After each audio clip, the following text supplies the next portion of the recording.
You actually showed up.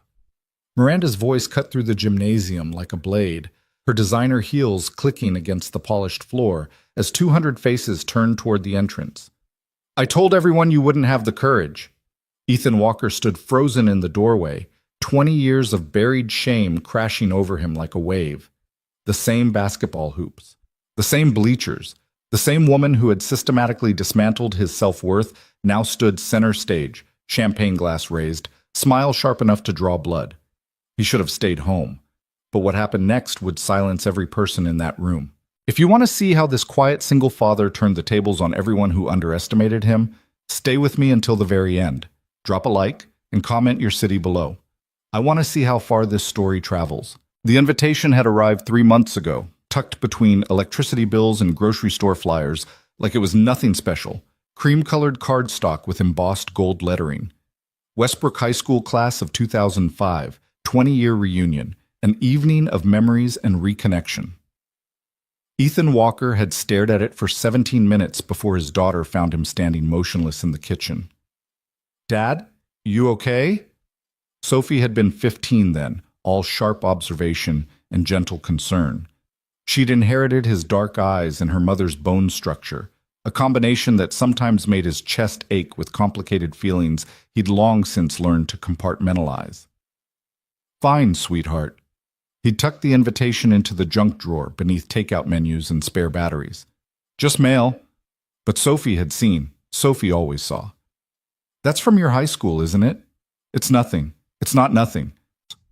She'd pulled out a kitchen chair and sat down, crossing her arms in that way that meant she wasn't moving until she got answers. At 15, she'd already mastered the art of patient interrogation. You've never talked about high school. Not once. Not ever. There's nothing to talk about. Dad? That single word, loaded with the weight of 15 years of trust, had cracked something open inside him. Ethan had sat down across from her, the invitation suddenly burning a hole in the drawer between them. High school wasn't a good time for me, Sophie. I wasn't popular. I wasn't confident. I was just there, background noise. And then I met your mother, and for a while I thought things had changed. But they hadn't. Not really. Mom hurt you. It wasn't a question. Sophie had been 6 when Miranda left, old enough to remember the screaming matches, the slammed doors, the morning she'd woken up to find half the house empty and her father sitting alone at the kitchen table, staring at nothing. Your mother and I wanted different things, Ethan had said carefully. She wanted someone ambitious, someone who would chase success at any cost. And I wanted me. I wanted you. He'd reached across the table and squeezed her hand. I wanted to be here, present. I wanted to drive you to school and help with homework and be there when you had nightmares. Your mother saw that as weakness, as settling. She told me once that I had no fire, no drive, no hunger for anything beyond mediocrity. That's garbage. Language. It's accurate language. Sophie had squeezed back. You're the smartest person I know, Dad. You work for one of the biggest tech companies in the world. You're not mediocre. You're just quiet about it. Ethan had smiled despite himself. When did you get so wise? I learned from watching you. That conversation had stayed with him for months, circling back whenever his mind wandered. He'd thrown the invitation away twice, retrieved it both times. He'd written 3 different RSVP responses, 2 declining, 1 accepting, and sent none of them. In the end, it was Sophie who decided. 2 weeks before the reunion, she'd found the crumpled invitation in his home office trash can and smoothed it out on his desk. You should go. Sophie, no, listen. She'd sat on the edge of his desk, long legs dangling, expression serious. You've spent my entire life running from this. From them. From whatever happened back then that made you think you weren't good enough. But you are good enough, Dad. You're more than good enough. And maybe it's time you prove that to yourself. I have nothing to prove. Then prove that. She'd smiled, and something in his chest had loosened. Go. Show up. Let them see who you've become. And if it's terrible, if it's the worst night of your life, then at least you'll know. At least you won't spend another 20 years wondering. She'd been right, of course. She was usually right. which was how Ethan Walker found himself standing in the doorway of the Westbrook High Gymnasium on a warm Saturday evening in late September, wearing his best suit and feeling like he was 17 years old again. The gym hadn't changed. Same hardwood floors, now polished to a mirror shine, same championship banners hanging from the rafters, football, basketball, the wrestling team that had gone to state his junior year, same bleachers pushed back against the walls, now surrounded by round tables draped in white cloth and centerpieces of blue and gold flowers. The school colors, always the school colors. A banner stretched across the far wall. Welcome back, class of 2005. Beneath it, a DJ played songs Ethan vaguely remembered from senior prom, and clusters of middle-aged strangers mingled with drinks in hand, their faces half familiar beneath the soft lines and gray hair that 20 years had deposited. He recognized a few people immediately. Marcus Chen, who'd been class president and now apparently ran a chain of car dealerships based on the logo embroidered on his polo shirt. Jenny Morrison, still tiny, still blonde, still surrounded by a cluster of admiring faces. David Park, who'd sat next to Ethan in AP Physics and once let him copy his homework, now visibly uncomfortable in a suit that didn't quite fit his expanded waistline. And there, at the center of everything, like a queen holding court, Miranda. She looked exactly the same. No, that wasn't fair. She looked better. 20 years had refined her beauty rather than diminished it, sharpening her cheekbones, adding depth to her dark eyes, lending a sophisticated elegance to features that had once been merely pretty. Her dress was something architectural, structured, probably cost more than Ethan's monthly mortgage payment.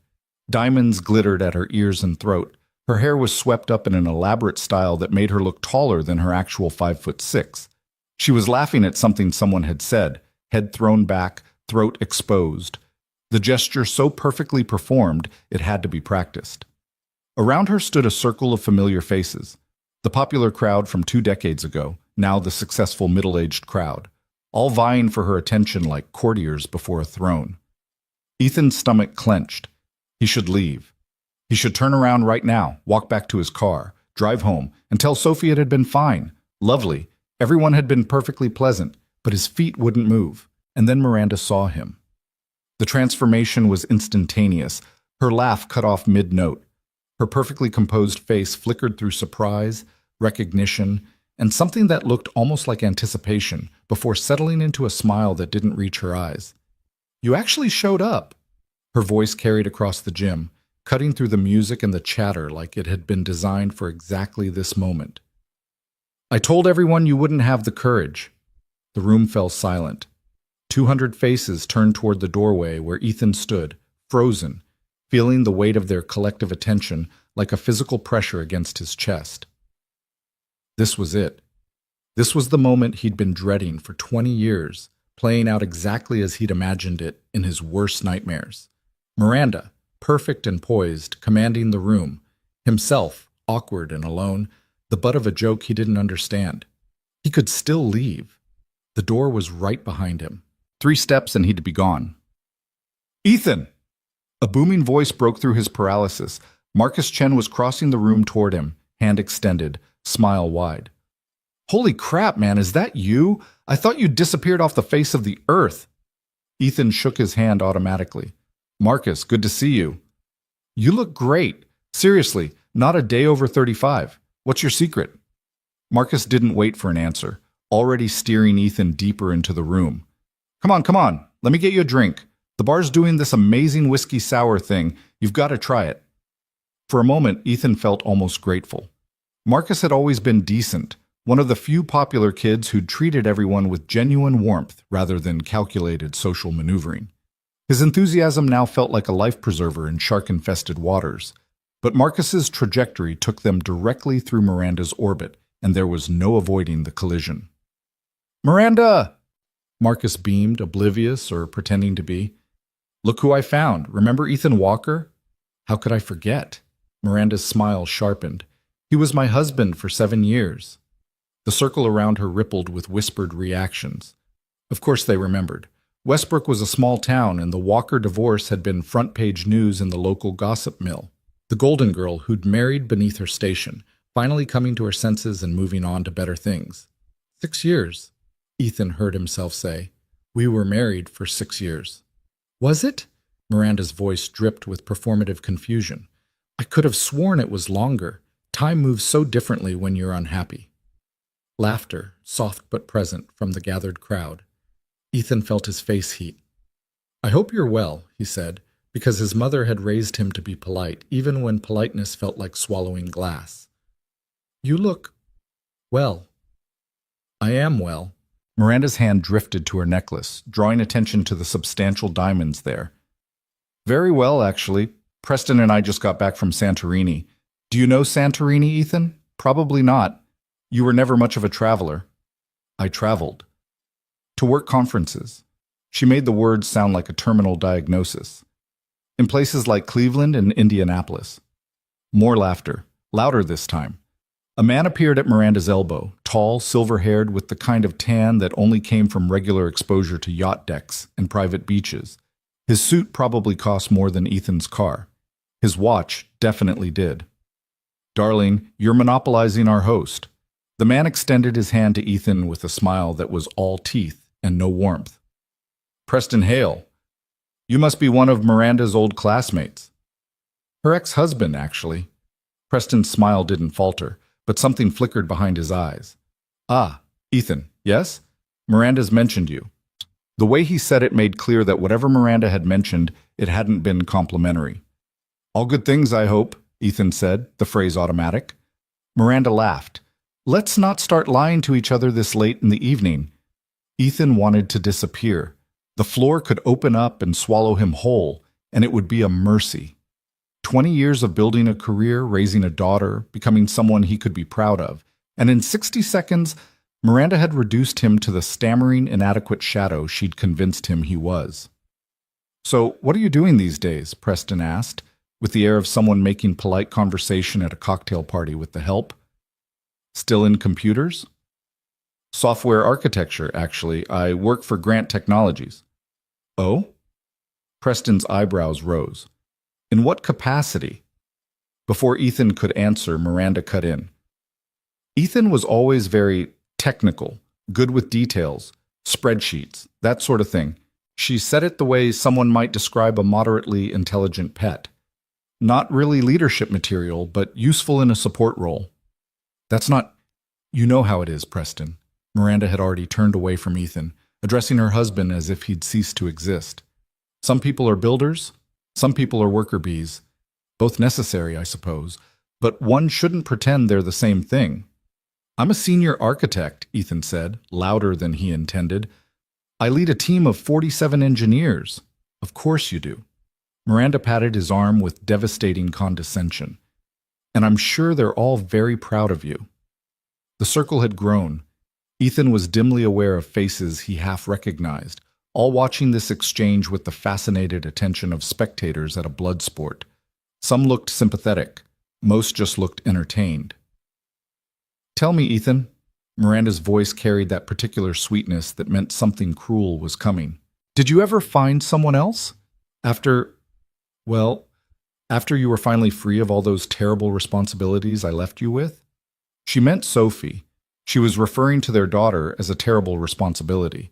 Something cold and hard formed in Ethan's chest. Sophie is 17 now, he said, his voice flat. She's a junior, honor roll, varsity swimming. She wants to study engineering in college.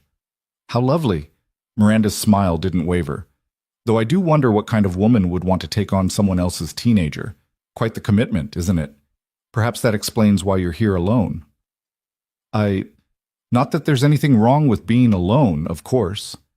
Miranda's hand found Preston's arm, a gesture that was half affection, half possession. Some people are simply better suited to it, more comfortable with quiet lives, simple pleasures. It takes a certain kind of person to thrive in solitude, and perhaps that's you, Ethan. Perhaps it always was. The words landed like physical blows. Ethan could feel 2 decades of careful self-construction. The therapy, the meditation, the patient work of learning to value himself independent of other people's opinions, crumbling under Miranda's surgical precision. She knew exactly where to strike. She'd always known. Miranda. A new voice, mild and unexpected, cut through the blood rushing in Ethan's ears. I don't believe we've been introduced. Ethan turned, disoriented, to find a man standing just behind his shoulder. He was perhaps 50, with gray-streaked dark hair and the kind of unremarkable face that made him easy to overlook in a crowd. His suit was well-made but understated. His watch was expensive but not ostentatious. Everything about him suggested quiet competence rather than flashy success. Ethan knew this man, had worked with him for 8 years, had eaten lunch with him, reviewed code with him, spent countless hours in conference rooms debating implementation details and project timelines. But he'd never seen him like this. Here, now, in this gymnasium full of ghosts and judgment, stepping into the space between Ethan and his ex-wife like he belonged there. "Lucas Grant," the man said, extending his hand to Miranda. "A pleasure to meet you." The name rippled through the crowd like a stone dropped in still water. Grant Technologies wasn't just a tech company, it was a tech empire, one of the largest private firms in the country. And Lucas Grant wasn't just its CEO, he was its founder, its architect, a figure who appeared regularly in Forbes and Bloomberg, and occasionally on the covers of magazines that people actually read. He was also Ethan's boss, or rather, Ethan's boss's boss's boss, so far up the corporate hierarchy that their interactions were rare and always mediated by multiple layers of management. Until now. Until Miranda's composure flickered, the first crack Ethan had seen all evening. "Lucas Grant? The Lucas Grant? Is there another?" Lucas's smile was pleasant and entirely unrevealing. "I hope you don't mind me crashing your reunion. I was passing through town and heard there was a party. Couldn't resist." "You—" Miranda glanced at Ethan, then back at Lucas, clearly trying to calculate how these pieces fit together. "Do you know Ethan?" "Know him?" Lucas placed a hand on Ethan's shoulder, the gesture casual, but weighted. "Ethan is one of my most trusted employees, has been for nearly a decade. Brilliant mind, irreplaceable, really. I don't say that about many people." The room had gone very, very quiet. Preston Hale cleared his throat, his earlier dismissiveness transformed into something more cautious. "Grant Technologies. That's the AI company, isn't it? The one in the news?" "Among other things." Lucas's expression remained pleasantly neutral, but his eyes were sharp. "We're working on some rather groundbreaking projects at the moment. Ethan is leading our most critical development effort, a next-generation artificial intelligence system that's going to reshape entire industries." Ethan felt the words wash over him, each one adding another layer of unreality to an evening that had already transcended anything he could have imagined. He was leading a critical project, yes. It was important, yes. But hearing Lucas describe it this way in this context made it sound like something from a different life entirely. "How interesting," Miranda said, her voice careful now. Ethan never mentioned he was working on anything quite so significant. That's the thing about Ethan. Lucas's hand remained on his shoulder, steady and grounding. He doesn't need to announce his accomplishments. He just does the work. Quietly, consistently, extraordinarily well. It's one of the many things that makes him invaluable. A beat of silence. "Actually," Lucas continued, as if the thought had just occurred to him, "I was planning to share this news internally first, but perhaps this is as good a moment as any." He turned to face the room, his voice carrying without effort. "Effective next month, Ethan Walker will be assuming the role of Chief Technology Officer at Grant Technologies." The silence that followed was so complete that Ethan could hear the blood pounding in his own ears. Chief Technology Officer, CTO. One of the most senior positions in the company, reporting directly to Lucas himself. The kind of role that commanded 7-figure salaries and industry-wide respect. The kind of role that people spent entire careers angling for without ever achieving. Ethan's voice came out as a croak. He cleared his throat. "I'm sorry, what?" "The board approved it this morning." Lucas's smile was genuine now, almost paternal. "I was planning to tell you Monday, but this seemed like an appropriate venue, surrounded by the people who knew you when, as it were." He glanced at Miranda, and Ethan saw something flash across his face, a recognition, perhaps, of exactly what this moment meant. Lucas Grant had not crashed this reunion by accident. He'd known exactly what he was doing. Congratulations, someone said, Jenny Morrison, her voice carrying across the stunned gymnasium. Ethan, that's incredible. Yeah, man. Marcus Chen was suddenly beside him again, pumping his hand. CTO. Holy crap, that's amazing. The room seemed to unfreeze. People were moving, talking, the energy shifting from spectatorship to celebration. Hands reached out to shake Ethan's, voices offered congratulations he couldn't quite process. And Miranda stood perfectly still, her perfect composure cracking along invisible fault lines. Preston's hand had dropped from her arm. Her champagne glass trembled almost imperceptibly. Her eyes were fixed on Ethan's face, searching for something she'd clearly never expected to find there. Well, she said finally, her voice stripped of its earlier venom, that's certainly unexpected. Life usually is, Lucas said mildly. In my experience, the people who underestimate Ethan Walker tend to regret it eventually. He's not flashy and he doesn't seek attention, but he delivers every single time. It's why I trust him with the future of my company.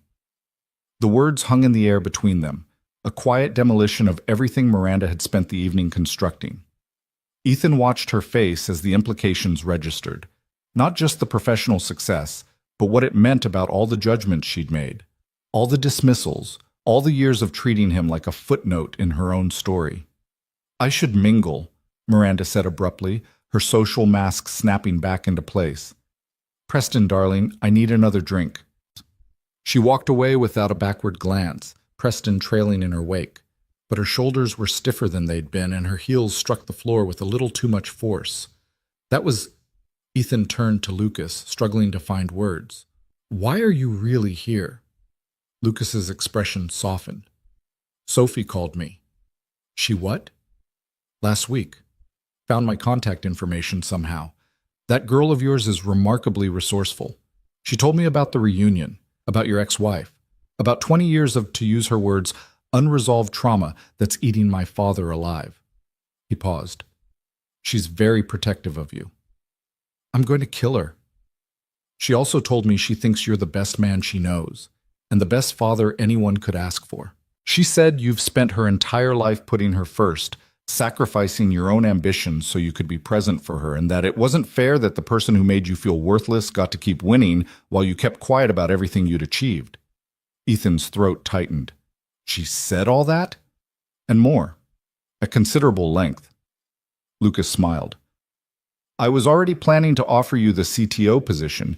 You've earned it 10 times over. But Sophie convinced me that maybe the announcement could serve double duty. By humiliating my ex-wife at her own reunion? By showing you that the narrative you've been living with doesn't match reality. Not even close.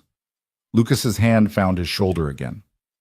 You're not the man Miranda convinced you that you were, Ethan. You never were. And I think, perhaps, it was time you saw that through someone else's eyes. Ethan looked around the gymnasium, the same gym where he'd spent 4 years feeling invisible, inadequate, less than, where he'd met Miranda, fallen for her, allowed her to reshape his entire self-image into something small and manageable, where he'd graduated believing he would never amount to much. Now people were watching him with new interest, new respect. The same faces that had laughed at Miranda's jabs were now calculating what this revelation meant, how it changed the social calculus they'd built over 20 years. It felt strange, disorienting, like putting on glasses for the first time and discovering the world had been blurry all along. I should call Sophie, he said. You should celebrate, Lucas countered. The call can wait. Tonight is about you, Ethan. About who you are, not who anyone told you to be. Marcus Chen appeared with 2 whiskey sours, pressing one into Ethan's hand. The man of the hour. Seriously, buddy, I always knew you had it in you. Remember junior year when you fixed the entire school's network after that virus took it down? I told everyone then, this guy's going places. Ethan didn't remember that. He'd spent so much of high school invisible that his own accomplishments had faded along with everything else. But apparently other people remembered. The next few hours passed in a blur of handshakes and congratulations, of people he barely recalled suddenly eager to reconnect. David Park wanted to know about investment opportunities. Jenny Morrison asked about job openings. Even Mr. Henderson, their former calculus teacher, now white-haired and retired, emerged from the crowd to tell Ethan he'd always known there was something special about him. Through it all, Miranda kept her distance. Ethan caught glimpses of her across the room, talking too brightly to anyone who would listen, drinking more than he'd ever seen her drink, watching him with an expression he couldn't quite read whenever she thought he wasn't looking. He felt no satisfaction in her discomfort, no triumphant vindication, just a tired kind of recognition that the woman who'd shaped so much of his adult life had never really seen him at all. Around 11, he found himself alone for the first time since arriving. The crowd had thinned, the DJ switching to slower songs as couples drifted onto the dance floor. Ethan stood near the punch bowl, nursing a drink he'd barely touched, watching reflections ripple across its surface. "You look like a man having an existential crisis." He turned. A woman his age stood beside him, auburn hair going gray at the temples, laugh lines around intelligent brown eyes, a simple blue dress that somehow made everyone else's outfits look like they were trying too hard. "Sarah?" He searched his memory, the name surfacing from somewhere deep. "Sarah Chen? Marcus's sister?" "Guilty." She smiled, and something about it made him feel immediately at ease. "I didn't expect to recognize anyone here. I was 3 years behind you all." "I remember you. You were always in the library, reading the heavy stuff, Dostoevsky, Tolstoy."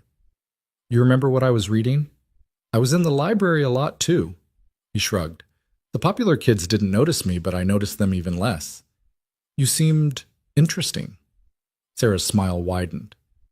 "That might be the nicest thing anyone said to me all evening. Everyone else just wants to talk about their kids' college applications." "Don't you have kids?" "2. But I already know which colleges they're applying to. I don't need to discuss it with strangers." She accepted a glass of punch from a passing server.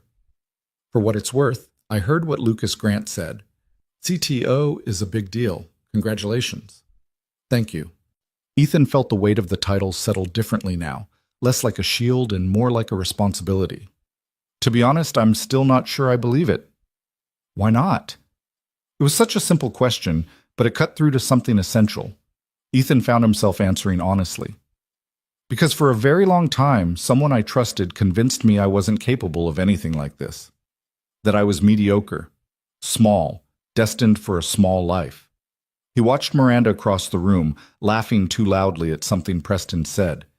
"And even though I know intellectually that she was wrong, that she was projecting her own insecurities onto me, part of me still believes her. Part of me came here tonight expecting to be humiliated, expecting to prove her right." Sarah was quiet for a moment. "Can I tell you something about yourself that you probably don't know?" "Please." "When I was 15, my parents were going through a horrible divorce. My dad was cheating, my mom was drinking, and nobody remembered that there was a kid in the house who was falling apart. I used to hide in the library because it was the only place that felt safe." Sarah's voice was steady, but there was old pain beneath it. "One day you sat down next to me. We'd never spoken before. You were a senior. I was a sophomore, nobody. But you sat down and you said, 'Whatever's happening at home, it's not your fault, and it won't last forever.' Then you went back to your book like nothing had happened." Ethan stared at her. "I don't remember that." "I know, that's what made it matter." Sarah met his eyes. "You weren't trying to impress anyone or be remembered. You just saw someone who was hurting and offered the exact words they needed to hear. I've thought about that moment for 20 years. It's part of why I became a family therapist." "You're a therapist?" "Marriage and family counseling, specializing in divorce and co-parenting." She smiled. "I've spent my career helping people survive the kind of pain you helped me through when I was 15. And you didn't even know you were doing it." Ethan didn't know what to say. The revelation sat uneasily alongside his memories, or lack of them. He'd been so focused on his own invisibility that he'd never considered he might have been visible to someone else. Might have mattered. "The woman who told you that you were mediocre," Sarah said softly. "She was wrong. Not because you're about to be CTO of a major company. Not because Lucas Grant came to your rescue tonight.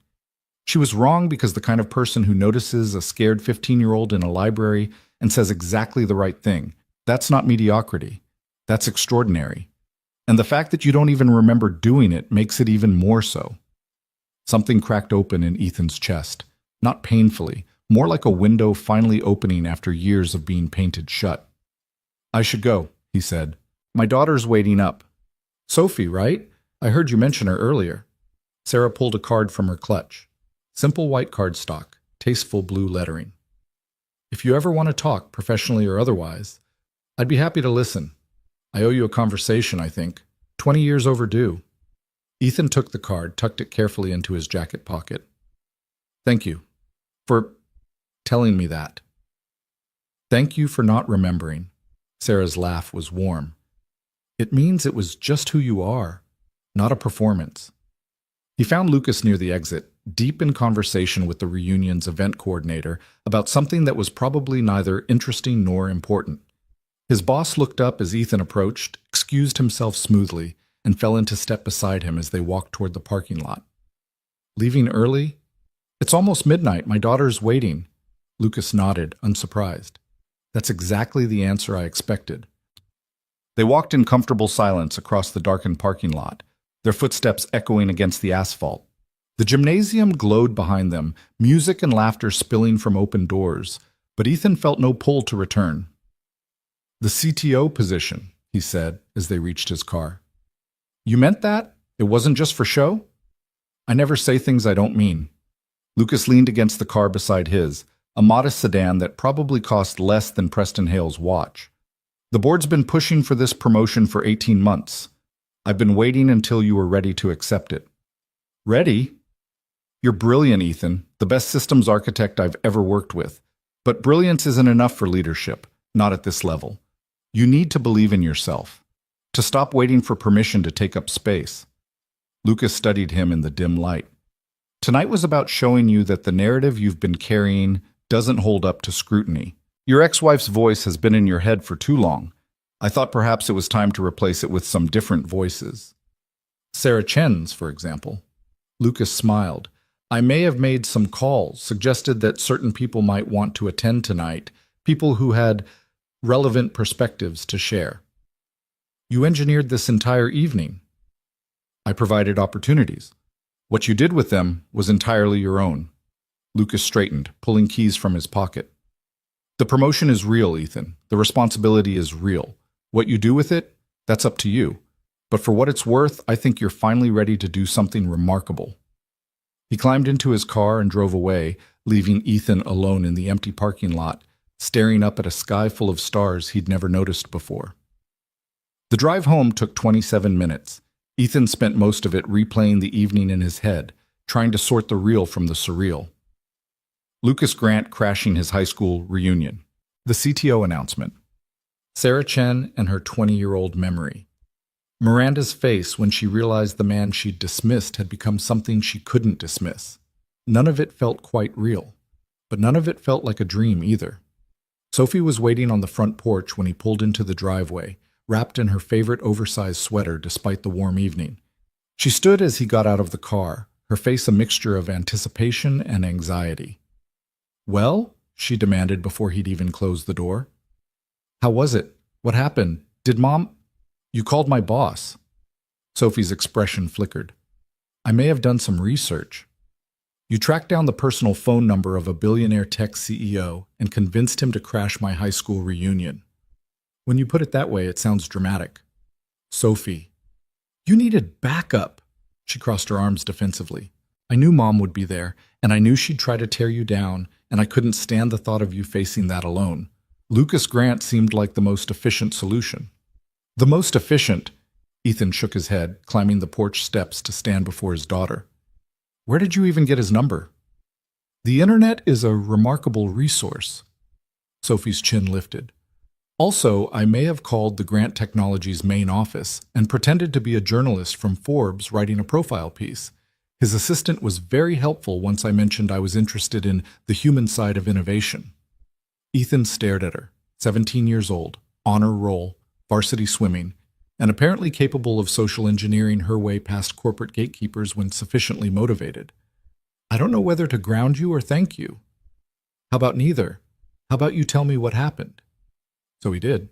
They sat on the porch swing, the same swing where he'd told her bedtime stories as a child, and Ethan recounted the entire evening. Miranda's cruelty, Lucas's intervention, the CTO announcement, Sarah Chen and the memory he'd never made. Sophie listened without interrupting, her face cycling through emotions he could read as easily as his own. Anger at Miranda, satisfaction at the public vindication, something softer when he described Sarah's revelation. "You really don't remember that?" she asked when he'd finished. "Talking to her in the library?" "Not even a little." "That's so... you." Sophie's smile was complicated. "You probably did things like that all the time. You just never thought they mattered." "Maybe they didn't." "Dad." She took his hand, her grip fierce. "They mattered to her. 20 years later, she became a therapist because of something you said when you were 18. That's not nothing. That's the opposite of nothing." Ethan looked at his daughter, this remarkable young woman who had somehow grown up without him noticing, who had inherited the best parts of both her parents and transcended the worst. He thought about all the choices he'd made, the sacrifices, the long years of wondering if he was enough. "Your mother was wrong about me," he said slowly. "She was wrong about what I was capable of, wrong about what I was worth, wrong about the kind of life I would build. Obviously. But she was right about one thing." He squeezed Sophie's hand. "She was right that I would never be the kind of person who chased success at any cost, who sacrificed everything else for ambition and achievement. She saw that as weakness, as settling. And you?" "I see it as a choice." Ethan met his daughter's eyes. "I chose you, Sophie. Every single time I chose being here, present. I chose driving you to school and helping with homework and being there when you had nightmares. And I don't regret it. Not one single moment." Sophie's eyes were bright. "Dad, Lucas Grant offered me a job tonight. Chief Technology Officer. It's the kind of position most people spend their entire careers working toward." "I know, I heard." She smiled. "I may have had him on speakerphone while you were driving home." "Of course you did." Ethan laughed despite himself. "The thing is, accepting this job means more responsibility, more travel, more late nights and weekend calls and moments when the work will demand more than I want to give it.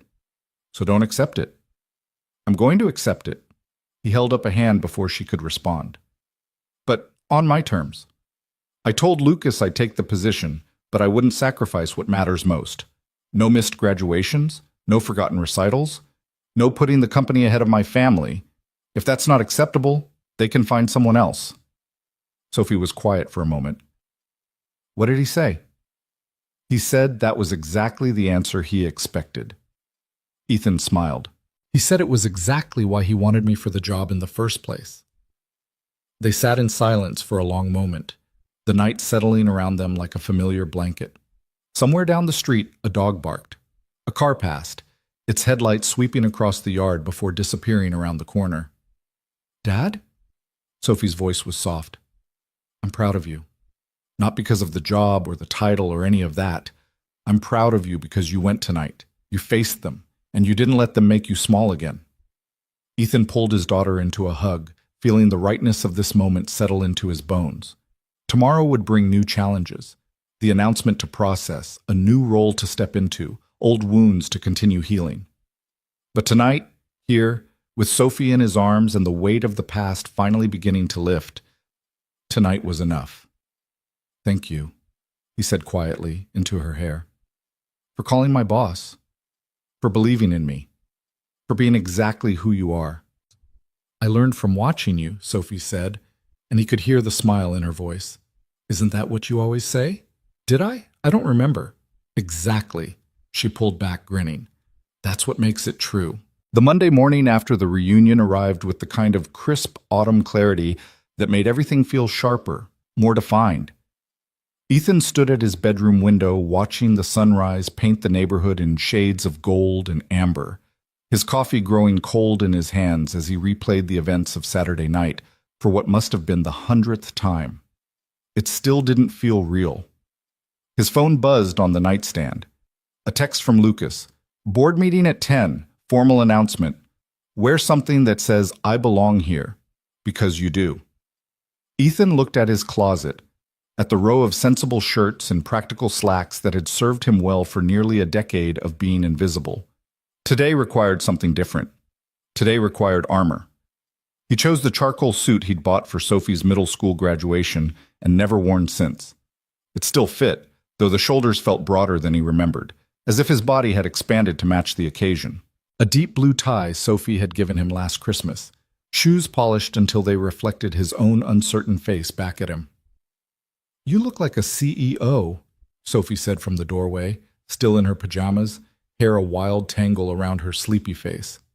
"CTO," he corrected automatically.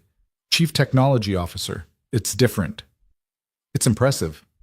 She crossed the room to straighten his tie, a gesture so maternal it made his chest ache. When had she grown up enough to take care of him? "You're going to be great, Dad. You know that, right?" "I know I'm terrified." "Good." She smiled. "That means you're taking it seriously." The drive to Grant Technologies took 43 minutes, longer than usual because Ethan found himself taking the scenic route, delaying the inevitable moment when everything would change. The company's campus sprawled across 20 acres of carefully landscaped grounds. Glass and steel buildings connected by covered walkways, electric vehicle charging stations, a cafeteria that served organic everything and employed a full-time barista. He'd worked here for 8 years, walked these paths thousands of times. But today the security guard at the gate looked at him differently. The receptionist in the lobby smiled with something that might have been recognition. The elevator to the executive floor, a floor he'd visited perhaps 3 times in his entire tenure, opened without requiring the special access code he'd never possessed. "Mr. Walker," a young woman in a crisp blazer intercepted him as he stepped off the elevator. "I'm Jessica Chen, Mr. Grant's executive assistant. He's expecting you in the main conference room." "Thank you, Ethan paused. "Chen? Are you related to Marcus Chen from Westbrook?" Jessica's professional mask slipped into a genuine smile. "He's my uncle. He called yesterday, actually. Couldn't stop talking about your reunion. Said you were the talk of the evening." "I wouldn't say that." "He would. He did. Several times." She gestured toward a set of imposing double doors at the end of the hall. "The board is already assembled. Mr. Grant asked me to tell you to remember what he said about belonging." Ethan nodded, his throat suddenly too tight for words. He walked the length of the hallway feeling like a condemned man approaching execution, or perhaps a soldier marching toward a battle he wasn't sure he could win. The conference room was exactly as intimidating as he'd imagined. Floor-to-ceiling windows overlooked the campus below. A table long enough to seat 20 stretched across the center of the space, its surface polished to a mirror shine, and arranged around it, watching him enter with expressions ranging from curiosity to skepticism to carefully neutral assessment, sat the 12 members of Grant Technologies' board of directors. Lucas rose from his seat at the head of the table. "Ethan, thank you for joining us." "Thank you for having me." The words came out steadier than Ethan felt. "Please, sit." Lucas indicated an empty chair to his right. The position of honor, Ethan realized with a jolt. The seat traditionally reserved for the second in command. "I believe most of you know Ethan Walker, at least by reputation. He's been our lead architect on Project Prometheus for the past 3 years. Before that, he redesigned our entire cloud infrastructure and reduced operating costs by 47%. He's directly responsible for at least 3 patents that have become industry standards." Murmurs around the table. Ethan kept his face neutral, though his heart was pounding hard enough that he was certain everyone could hear it. "What you may not know," Lucas continued, "is that Ethan has consistently refused every promotion we've offered him for the past 5 years. Not because he lacks ambition, but because he prioritizes presence, being available for his daughter, maintaining work-life balance, refusing to sacrifice his values for advancement." Lucas paused, letting that sink in. In an industry obsessed with hustle culture and 100-hour weeks, Ethan Walker has proven that excellence and integrity are not mutually exclusive. That's exactly the kind of leadership this company needs. An older man at the far end of the table, Richard Castellanos, the board chairman, whose signature appeared on every quarterly report, leaned forward. "Mr. Walker, I appreciate Mr. Grant's enthusiasm, but I have to ask directly, why should we trust the future of this company to someone who has, by his own admission, consistently avoided leadership responsibilities?" The question landed like a slap. Ethan felt the familiar reflex to shrink, to apologize, to explain away his choices as if they were character flaws requiring defense. But then he remembered Sophie on the porch, Sarah Chen in the library, Miranda's face when she realized she'd been wrong about him for 20 years. Because avoiding leadership and avoiding leadership responsibilities are two different things, Ethan said, surprised by the steadiness of his own voice. I've spent the past 8 years building systems that hundreds of employees rely on every day. I've mentored junior engineers who've gone on to lead their own teams. I've made decisions that affect millions of users and billions of dollars in revenue. What I haven't done is seek credit for any of it. What I haven't done is sacrifice my family for a corner office and a title. Silence around the table. I'm not going to pretend I'm the obvious choice for this position, Ethan continued. I'm not charismatic, I'm not political, I don't have an MBA from a prestigious program or a network of influential connections. What I have is 10 years of consistently delivering results. What I have is a track record of solving problems that other people said couldn't be solved. And what I have is the respect of every engineer in this building, because they know that when I make a decision, it's based on what's right for the work, not what's right for my career. Richard Castellano studied him for a long moment. Then, unexpectedly, he smiled. That's the first honest answer I've heard in this room in 6 months. He looked around at his fellow board members. I move we proceed with the appointment as proposed. The vote was unanimous. Afterward, Lucas walked him to his new office, an actual office, with walls and a door and windows that looked out over the campus rather than into a cubicle farm. It was already furnished, a desk that probably cost more than his first car, a chair that felt like sitting in a cloud, a small conference table for intimate meetings. On the desk sat a single-framed photograph, Sophie at her swimming championship last year, arms raised in victory. How did you, Ethan started. Sophie sent it, Lucas said simply.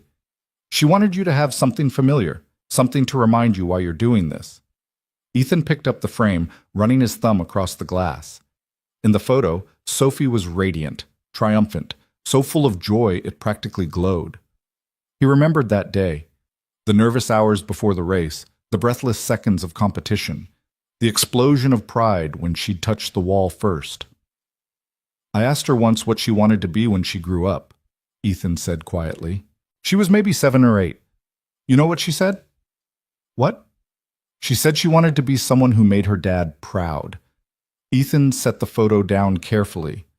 I told her she already was, that she'd always been, that nothing she could do or not do would ever change that. What did she say? She said, "Good, then I'll be an astronaut." Ethan laughed despite himself. She's wanted to study engineering ever since. Says she's going to design spacecraft that take people to Mars. With parents like you, she probably will. Lucas clapped him on the shoulder. I'll leave you to get settled. Your first senior leadership meeting is at 2. Try not to terrify anyone too badly. He was gone before Ethan could respond, leaving him alone in his new office with a photograph of his daughter and the weight of a future he was only beginning to understand. The first weeks were harder than Ethan had anticipated. Not the work itself. The work was familiar, comfortable, an extension of everything he'd been doing for years. The difference was the visibility. Suddenly, everyone wanted his opinion, his approval, his attention. Emails flooded his inbox faster than he could read them. Meeting requests appeared on his calendar like mushrooms after rain. People he'd never met stopped him in hallways to introduce themselves, to pitch ideas, to ask for favors he wasn't sure how to grant.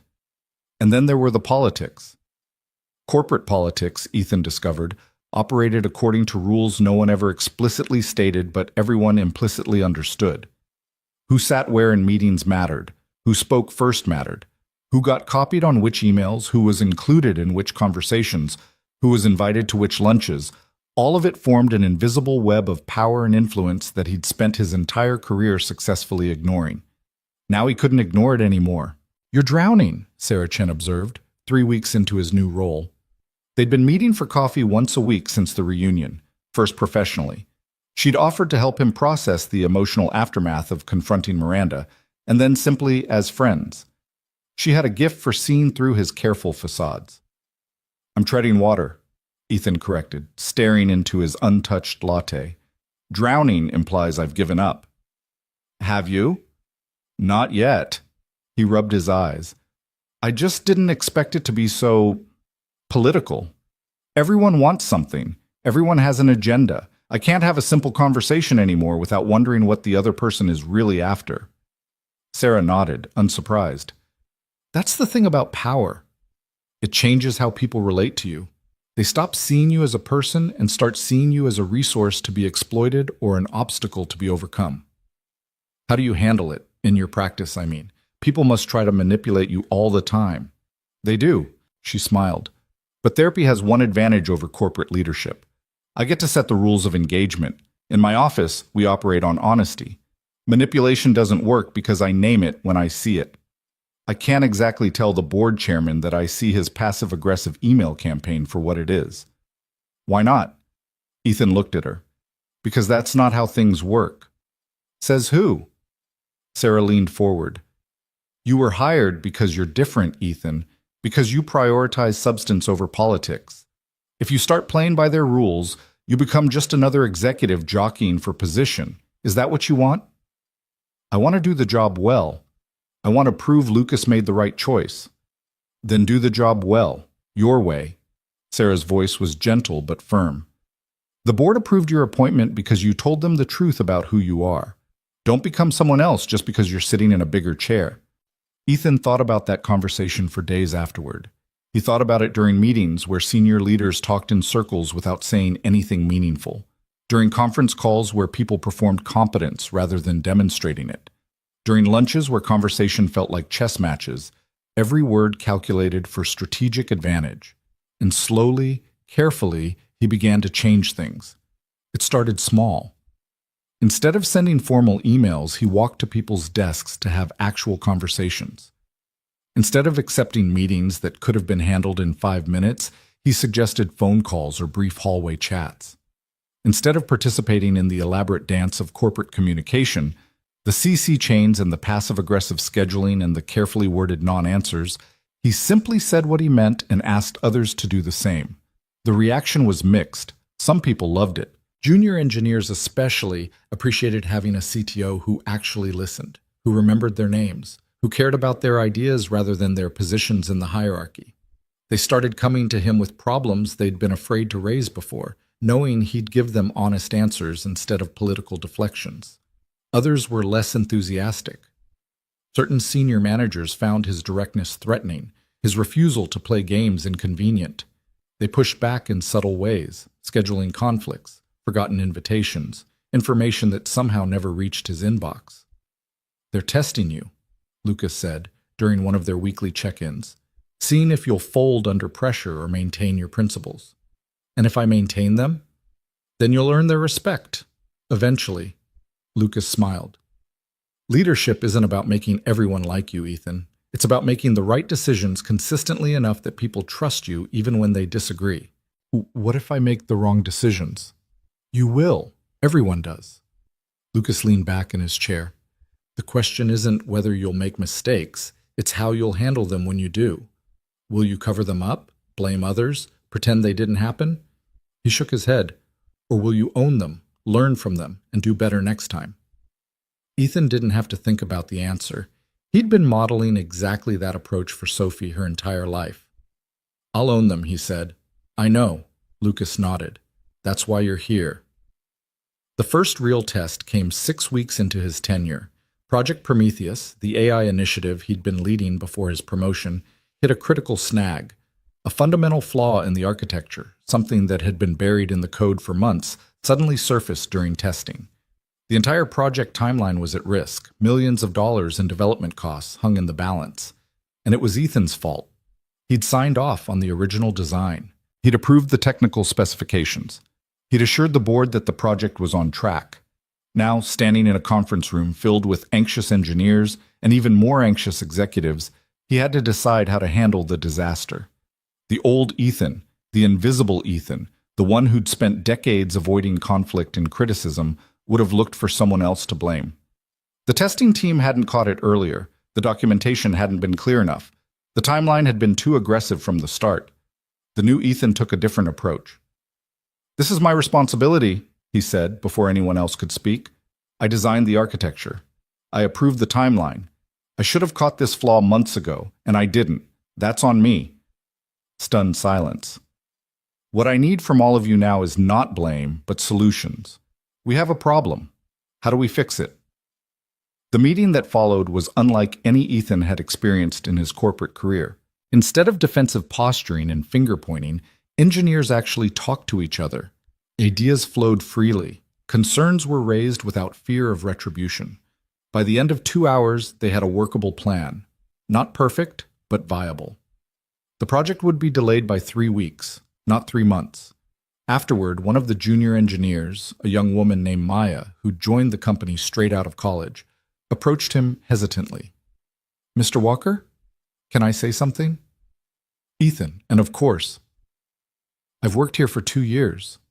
Maya's voice was quiet but steady. I've been in a lot of crisis meetings. This is the first time I've ever seen a senior leader take responsibility instead of looking for someone to blame. I wanted you to know that it matters. It changes things. For all of us. Ethan didn't know what to say. He settled for a simple thank you and watched her walk away, carrying his words with her like a seed that might someday grow into something larger. That night he told Sophie about the meeting over dinner. So basically you screwed up and then admitted it, she summarized, twirling spaghetti around her fork. Essentially, yes. And people respected you more for it. Apparently, Sophie grinned. That's so weird. At school, everyone tries to pretend they never make mistakes, like admitting you don't know something is the worst thing in the world. It feels that way sometimes, Ethan agreed, but it's a trap. The more energy you spend pretending to be perfect, the less energy you have for actually improving. And eventually, people see through the pretense anyway. Is that what Mom did? Pretended to be perfect? The question caught Ethan off guard. They rarely talked about Miranda, an unspoken agreement that had developed over years of careful avoidance. Your mother, he said slowly, believed that showing weakness was the same as being weak. She thought admitting mistakes meant losing power, losing respect, losing control. He paused. I think she was afraid. Underneath all the confidence, all the polish, she was terrified of being seen as anything less than perfect. That sounds exhausting. It is. Ethan met his daughter's eyes. It's why I've always tried to teach you differently. Failure isn't something to be afraid of. It's something to learn from. The goal isn't to never make mistakes. The goal is to make better mistakes each time, to fail forward. Sophie was quiet for a moment, processing this. Dad, can I ask you something personal? Always. Do you still love her? Mom, I mean. The question hit him in the solar plexus. Ethan set down his fork, buying time while he searched for an honest answer. I loved who I thought she was, he said finally. The woman I married, the one I believed I was building a life with, that woman was kind and passionate and full of dreams. But I'm not sure that woman ever really existed, or if she was just someone I invented because I wanted so badly to be loved. That's sad. It is, but it's also honest. Ethan reached across the table to squeeze Sophie's hand. What I've learned, what I'm still learning, is that you can love someone and still recognize that they weren't good for you. You can grieve the relationship and still be grateful it ended. Emotions aren't simple. They don't follow rules. They just are. Is that why you've never dated anyone else? Because you're still grieving? Another unexpected question. Ethan found himself smiling despite the discomfort. Partly, but mostly because I wanted to focus on you, on being the best father I could be. Dating felt like a distraction from what mattered most. And now? Now? Ethan considered. Now I'm realizing that maybe I was using you as an excuse, not intentionally. I genuinely did prioritize being present for you, but I also think I was afraid. Afraid of being hurt again. Afraid of letting someone see the parts of me that Miranda had convinced me were unlovable. Sophie's expression softened. You're not unlovable, Dad. You're literally the most lovable person I know. You're biased. I'm right, she grinned.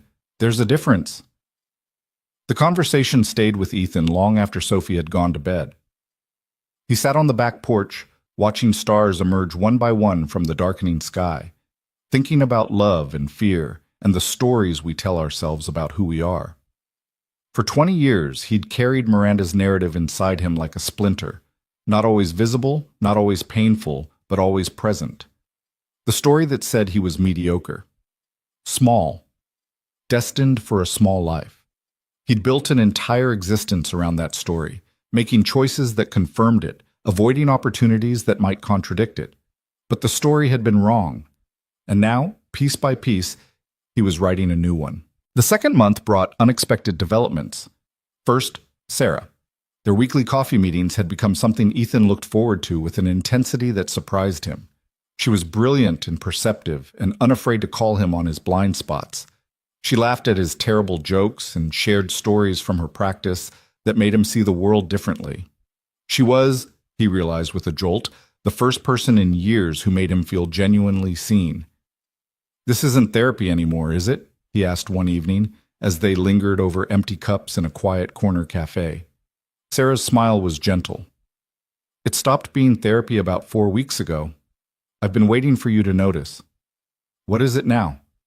"I'm not sure." She met his eyes, and something passed between them that made his heart beat faster. "What do you want it to be?" Before Ethan could answer, his phone buzzed. A text from Sophie.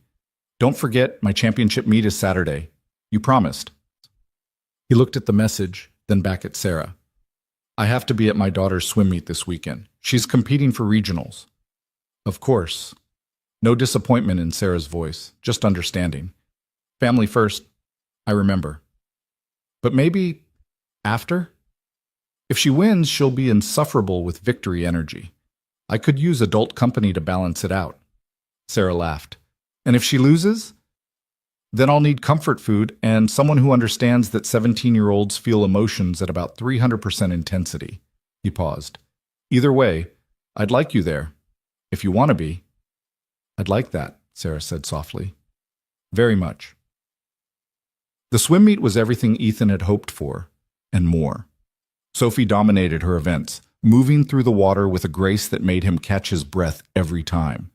She touched the wall first in 2 individual races and anchored her relay team to a decisive victory.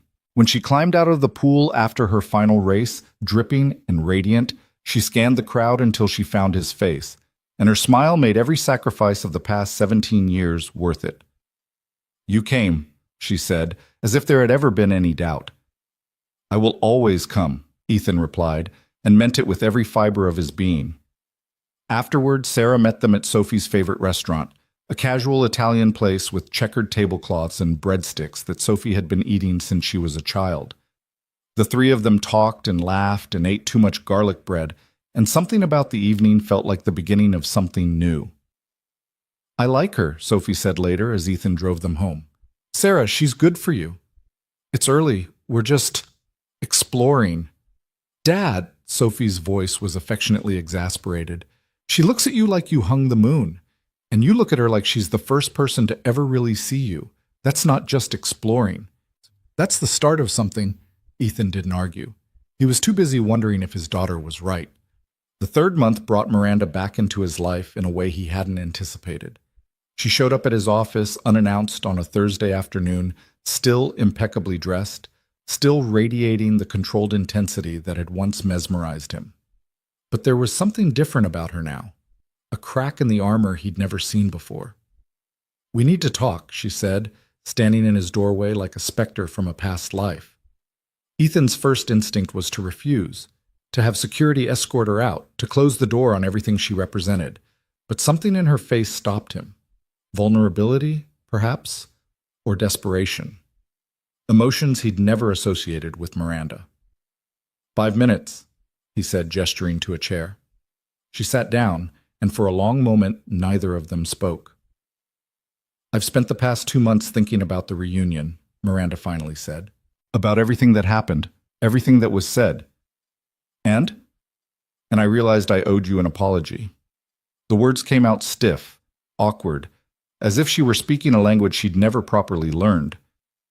"What I said that night, what I've been saying for 20 years, it wasn't fair. It wasn't true." Ethan waited. "I was angry when I left," Miranda continued. "Angry at myself mostly for not being able to make our marriage work. But it was easier to blame you. Easier to convince myself that you were the problem, that your lack of ambition, your focus on Sophie, your refusal to prioritize my career over your family, that those were the reasons things fell apart. And now? Now I'm getting divorced. Miranda's laugh was bitter. Preston and I.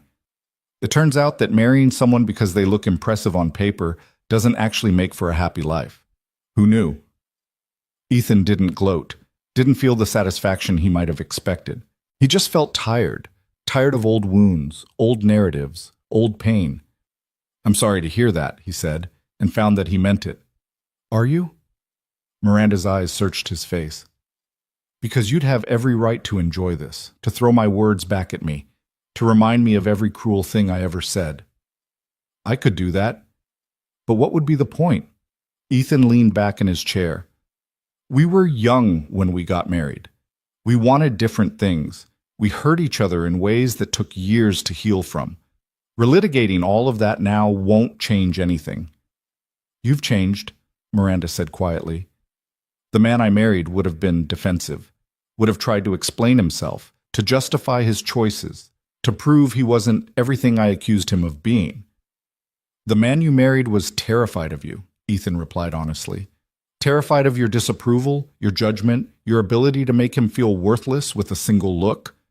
I'm not that man anymore. No, you're not.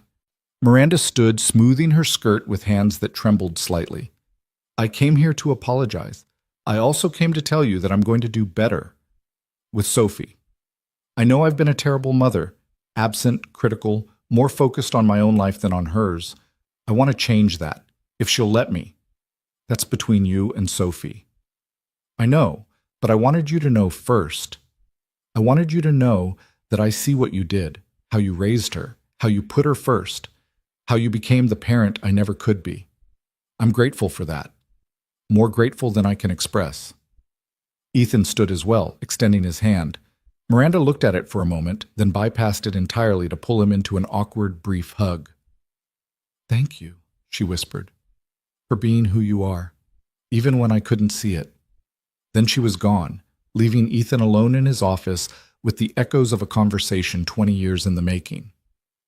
That night, he told Sophie about her mother's visit. She listened without interrupting, her face unreadable, her body language carefully neutral. What do you think I should do? She asked finally. That's not for me to decide. But what do you think? Ethan considered carefully. I think people can change. I think your mother genuinely wants to be different, to do better. I also think that change is hard and intentions don't always translate into actions. He paused. What I know for certain is that whatever you decide, whether you want to rebuild a relationship with her or not, I'll support you. This is your choice, Sophie. Not hers. Not mine. Yours. Sophie was quiet for a long moment. I'll think about it, she said finally. But not tonight. Tonight, I just want to watch bad reality TV and not think about anything complicated. Deal. Ethan grabbed the remote. Your pick. They settled onto the couch together, the same couch where they'd watched movies and nursed illnesses and had conversations that shaped both their lives. Sophie leaned against his shoulder, and Ethan felt a surge of gratitude so intense it almost overwhelmed him. Whatever came next, with Sarah, with Miranda, with his new role and his new life, this was the foundation. This relationship, this trust, this love that had been built over 17 years of showing up, of being present, of choosing his daughter over everything else. Everything else was just details. The 4th month brought recognition Ethan hadn't sought and wasn't sure he deserved. Forbes ran a profile on Grant Technologies' Quiet Revolutionary, their term for the CTO who was transforming company culture by simply treating people with respect. The article went viral in tech circles, prompting invitations to speak at conferences, requests for interviews, offers to consult for companies struggling with similar challenges. Ethan declined most of them. You're turning down opportunities that would cement your reputation, Lucas observed during their monthly strategy dinner. I'm turning down distractions, Ethan corrected. I didn't take this job to become famous. I took it to do good work. The work would benefit from a higher profile. Maybe. But I'd have to trade time with my daughter for speaking engagements. time with Sarah for networking events, time doing the actual job for talking about doing the job. Ethan shook his head. That's not a trade I'm willing to make. Lucas smiled. That's exactly what I expected you to say. Am I disappointing you? You're proving that I made the right choice. Again. Lucas raised his glass. To unconventional leadership. To knowing what actually matters, Ethan countered. They drank. Later that night, walking home from dinner because the weather was perfect and he wanted to clear his head, Ethan called Sophie. Hey, Dad, what's up? Nothing specific, just wanted to hear your voice. That's sweet and also slightly concerning. Are you okay? I'm better than okay. Ethan paused under a streetlight, looking up at stars partially obscured by city lights. I just wanted to thank you. For what? For calling Lucas. For making me go to that reunion. For believing in me when I couldn't believe in myself. His throat tightened. I know I'm supposed to be the parent, the one who teaches and guides and supports. But you've taught me so much, Sophie, about courage, about being seen, about what really matters. Silence on the other end of the line, then softly, Dad, you're going to make me cry. Sorry. Don't be. Sophie's voice was thick with emotion. I love you. You know that, right? I know. I love you too, more than anything. Good, she sniffed. Now go home and call Sarah. She texted me earlier asking if you were okay because you seemed distracted at lunch. She texted you? We have a group chat. It's mostly pictures of dogs and complaints about you being oblivious to romantic signals. Ethan laughed despite himself. I'm not oblivious. Dad, she's been dropping hints for 2 weeks about her birthday next month. Have you picked out a gift yet? He had not. I'll handle it, he said weakly. Sure you will. Sophie's affectionate exasperation carried clearly through the phone. Good night, Dad. Try to be less oblivious tomorrow. Good night, sweetheart. He hung up smiling. The walk home took another 20 minutes, and by the time Ethan reached his front door, he'd made a decision. Tomorrow he would talk to Sarah, really talk, about what they were building, about what he wanted, about the future he was finally brave enough to imagine. Tonight, he would sit on the porch and watch the stars and feel grateful for everything he had. It wasn't the life Miranda had told him he was destined for. It wasn't the small, mediocre existence she'd predicted during their worst arguments. It was better.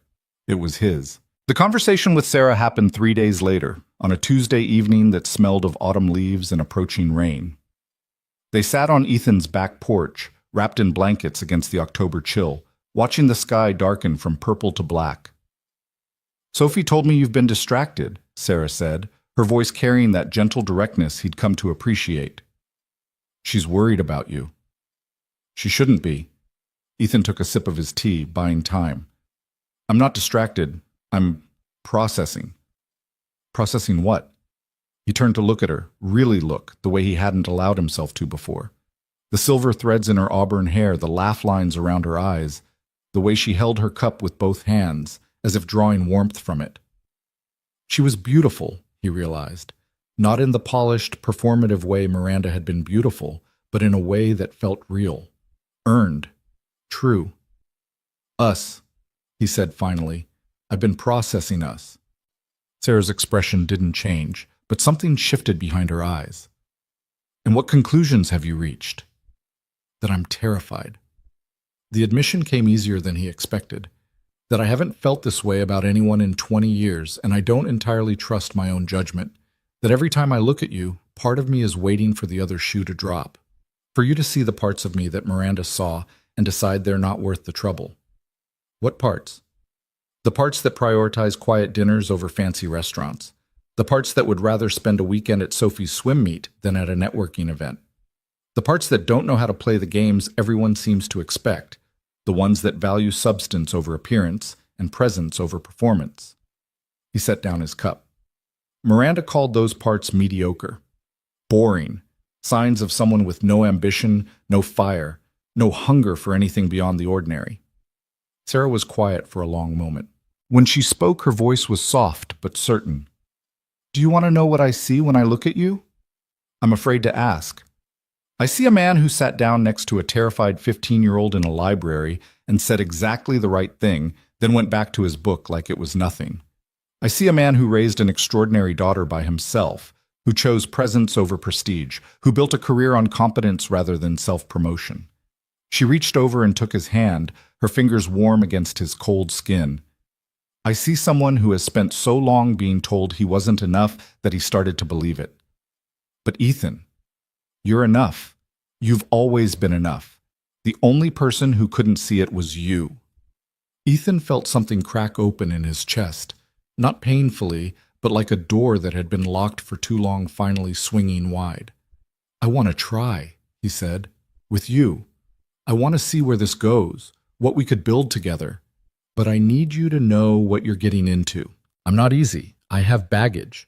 I have a 17-year-old daughter who will always come first, and a job that's demanding more of me than I expected, and 20 years of damage that I'm still learning to undo. I know. Sarah's smile was warm. I'm a therapist, remember? I specialize in complicated. Is that supposed to be reassuring?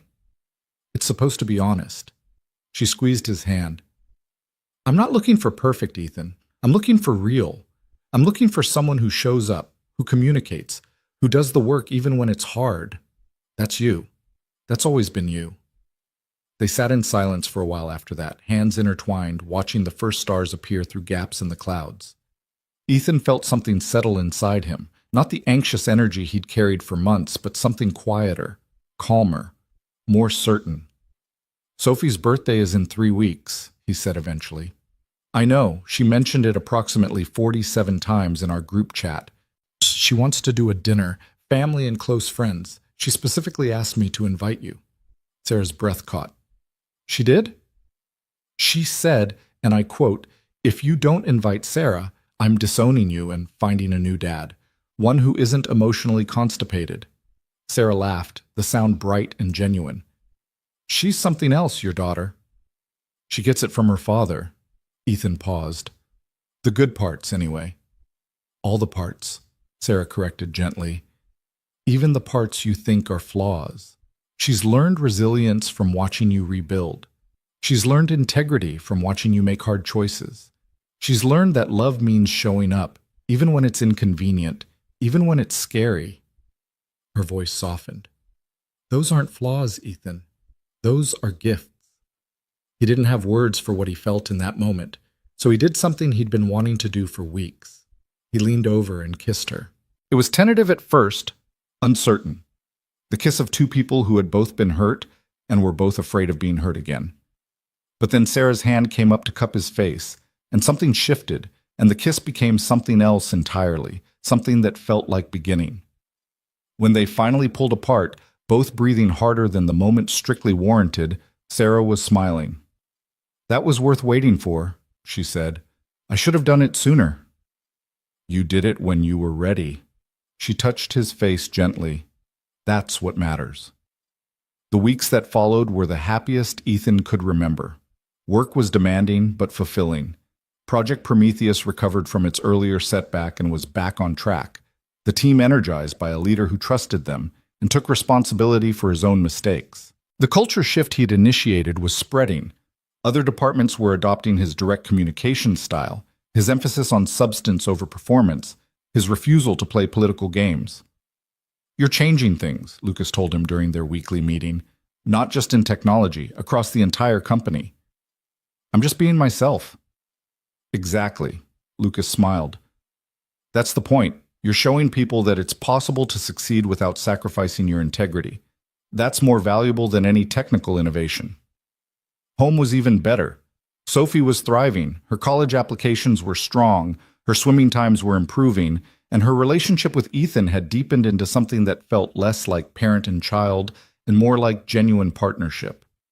They talked about everything now, her fears about leaving home, his hopes for the future, the complicated feelings they both had about Miranda's reappearance in their lives. And Sarah. Sarah was becoming part of their world in ways that felt natural and right. She came to Sophie's swim meets. She joined their Sunday movie nights. She helped Ethan navigate the emotional minefields of his new role and listened without judgment when he needed to process difficult days. You're good together, Sophie observed one evening, watching Ethan and Sarah laugh over a shared joke in the kitchen. Like, actually good, not performing for an audience good. Is that your professional assessment? It's my daughter who wants her dad to be happy assessment. Sophie grinned, which is way more important. Sophie's 18th birthday fell on a Saturday in late November. They held the dinner at home, Sophie's preference, despite offers to rent a restaurant or throw a larger party. I want the people who matter, she'd said firmly, not a crowd of acquaintances pretending to care about my milestone. The guest list was small, but significant. Marcus Chen and his wife, Lucas Grant, who'd become something like a mentor to Sophie as well as to Ethan, a few of Sophie's closest friends from school and her swim team, and Sarah, of course, sitting at Ethan's side like she'd always belonged there. The evening was warm with laughter and good food and the kind of easy conversation that only happens when everyone in the room genuinely likes each other. Sophie opened gifts, a vintage typewriter from Marcus, who remembered her mentioning she wanted to try writing, a first-edition engineering textbook from Lucas, a hand-knitted scarf from Sarah in Sophie's favorite shade of blue. From Ethan, there was a small box that Sophie opened with trembling hands. Inside was a necklace, simple, elegant, a silver chain with a small pendant shaped like a compass. So you always know how to find your way home, Ethan said quietly, no matter how far your adventures take you. Sophie's eyes filled with tears. She crossed the room in 3 steps and threw her arms around him, holding on like she never wanted to let go. I love you, Dad, she whispered against his shoulder. I love you too, sweetheart, more than you'll ever know. The moment was interrupted by a knock at the door. Ethan felt Sophie stiffen in his arms. They both knew who it was. Miranda had called earlier in the week, asking if she could stop by to give Sophie her gift in person. After much deliberation, Sophie had agreed. I've got it, Ethan said, giving his daughter one last squeeze before releasing her. Miranda stood on the porch looking nothing like the polished woman who had dominated the reunion. Her hair was pulled back in a simple ponytail. Her dress was understated, almost plain. She carried a wrapped package in hands that shook slightly. Thank you for letting me come, she said quietly. Thanks, Sophie. It was her decision. Miranda nodded and stepped inside. The room's energy shifted immediately, conversations faltering, glances exchanging, the easy warmth cooling several degrees. Everyone here knew the story. Everyone was watching to see what would happen next. Sophie stood in the center of it all, her expression unreadable. Mom, she said. The word was neutral, neither warm nor cold. Happy birthday, Sophie. Miranda's voice cracked slightly. I know I haven't earned the right to be here, but I wanted to give you this, in person. She held out the wrapped package. Sophie took it slowly, turning it over in her hands before carefully removing the paper. Inside was a photo album. Not a new one, old, worn at the edges, clearly assembled years ago and preserved with care. Sophie opened it to the first page and went still. Baby pictures. Hundreds of them.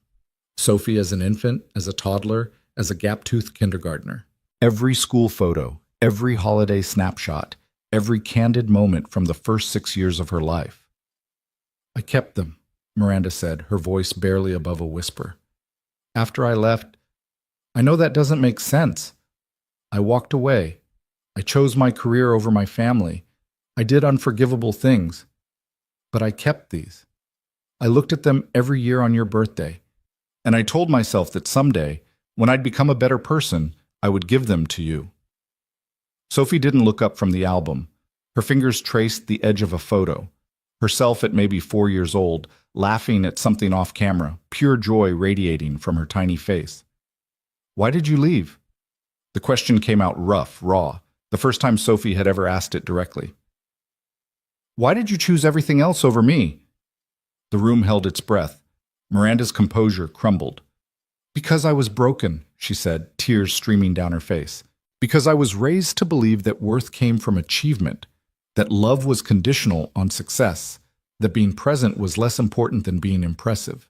I looked at your father, at how much he loved you, at how easily that love came to him, and I felt inadequate, inferior, like I couldn't compete with something I didn't understand. So you left. I ran. Miranda's voice broke. I convinced myself that you'd be better off without me, that Ethan was the parent you needed, and I would only mess things up. But really, I was just scared. Scared of failing you, scared of loving you and not being able to show it properly, scared of being ordinary when everyone had always told me I was supposed to be exceptional. Sophie closed the album slowly. When she looked up, her eyes were wet, but her expression was resolute. I'm not going to pretend everything's okay, she said. I'm not going to forget 12 years of wondering why my mother chose strangers over me. But I'm also not going to spend the rest of my life being angry about something I can't change. She took a deep breath. I'm willing to try to see if we can build something, but it has to be real this time. No performances, no pretending. If you're going to be in my life, you have to actually be in my life. Miranda nodded frantically. Yes, I can do that. I want to do that. And you have to understand something else. Sophie's voice hardened slightly. Dad is the one who raised me. Sarah is becoming part of our family. Whatever relationship we build, it doesn't replace what I have with them. It exists alongside it, not instead of it. I understand. Do you? Sophie's gaze was penetrating. Because if you ever try to undermine my father again, to make him feel small or inadequate or less than, we're done. Permanently. No second chances. Miranda flinched as if struck. I won't, I promise. Good. Sophie nodded once, then did something that surprised everyone in the room. She stepped forward and hugged her mother. It was brief, awkward, clearly uncomfortable for both of them. But it was a start. Ethan watched from across the room, Sarah's hand finding his and squeezing gently. 20 years of pain, of resentment, of carefully maintained distance, and his daughter had found the courage to begin healing it.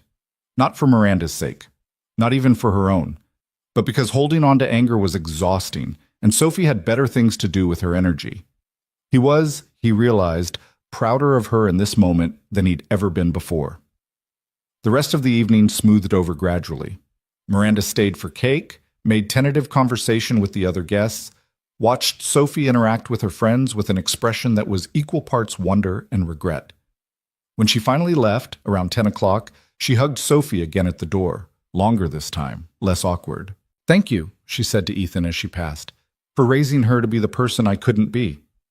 She raised herself, Ethan replied. I just tried to stay out of the way. Miranda smiled, a real smile, tired and sad, but genuine. That's what good parenting looks like. I just didn't recognize it until now. Then she was gone, and Ethan closed the door on a chapter he'd never expected to find resolution. Sophie found him on the back porch later, after the guests had left and Sarah had fallen asleep on the couch. You okay? She asked, settling into the chair beside him. I should be asking you that. I'm fine. Better than fine, actually. Sophie pulled her sweater tighter against the cold. It felt good. Not forgiving her. I'm not there yet. But letting go of some of the anger, making a choice about who I want to be instead of letting what she did define me. When did you get so wise? I learned from watching you. She smiled. Remember? They sat in comfortable silence for a while, father and daughter, watching their breath fog in the cold air. Dad, can I tell you something? Always. I got my early decision letter today from MIT. Ethan's heart stopped. And? Sophie's smile widened into something incandescent. I got in. The next few minutes were a blur of hugging and crying and laughing and more hugging. Sophie had worked so hard for this. Years of studying, of swimming, of building the kind of application that stood out among thousands of brilliant candidates. And now it was real. She was going to MIT. She was going to study aerospace engineering. She was going to design spacecraft that would take humanity to Mars. I'm so proud of you, Ethan said when he could finally speak. So incredibly, impossibly proud. I couldn't have done it without you. Sophie's voice was thick with emotion. You know that, right? Every sacrifice you made, every time you chose me over your career, every moment you were there when I needed you, it mattered. It all mattered. Being your father has never felt like a sacrifice. Ethan cupped her face in his hands, looking at the young woman she'd become. It's been the greatest privilege of my life. Sophie's tears spilled over. I'm going to miss you so much. You're not gone yet. We still have 8 months. I know, but it's going to go fast. She laughed through her tears. And then what are you going to do? Actually have a life of your own? I might give it a try. Ethan glanced through the window at Sarah, still sleeping peacefully on the couch. I've been thinking about what comes next. After you leave. And? And I think maybe it's time I stop defining myself entirely by being your father. Don't get me wrong, that will always be the most important part of who I am. But you're becoming your own person now. You're building your own life. Maybe it's time I did the same. Sophie followed his gaze to Sarah. You're going to ask her to marry you, aren't you? Eventually, when the time is right. The time is right now, Dad. She's amazing. You're amazing together. And I want to see you happy, really happy, not just content. Sophie squeezed his arm. You deserve that. You've always deserved that. Ethan thought about the ring he'd been hiding in his sock drawer for 3 weeks, the conversation he'd been planning, the future he was finally brave enough to reach for. Maybe you're right, he said. I'm definitely right. Sophie stood, stretching. Now I'm going to bed before I fall asleep standing up. Best birthday ever, by the way. Even with your mother showing up? Especially with that. Sophie bent to kiss his cheek. Because it showed me that people can change, that damage isn't always permanent, that sometimes, if you're brave enough, you can write a different ending. She went inside, leaving Ethan alone with the stars and the cold and the weight of everything that had happened. He sat there for a long time, thinking about Sophie, heading to MIT in the fall, ready to change the world. About Sarah, sleeping on his couch, fitting into his life like a piece he hadn't known was missing. About Miranda, finally beginning to face the consequences of her choices, taking the first tentative steps towards something that might eventually be redemption. About himself, the quiet man who had spent decades believing he was mediocre, only to discover that mediocrity had never been the truth. Just a story told by someone too broken to see what was really there. The cold eventually drove him inside. He covered Sarah with an extra blanket, checked that Sophie's light was off, and climbed into bed with a heart fuller than he'd known was possible. Tomorrow would bring new challenges. The holiday season was approaching, with all its attendant chaos.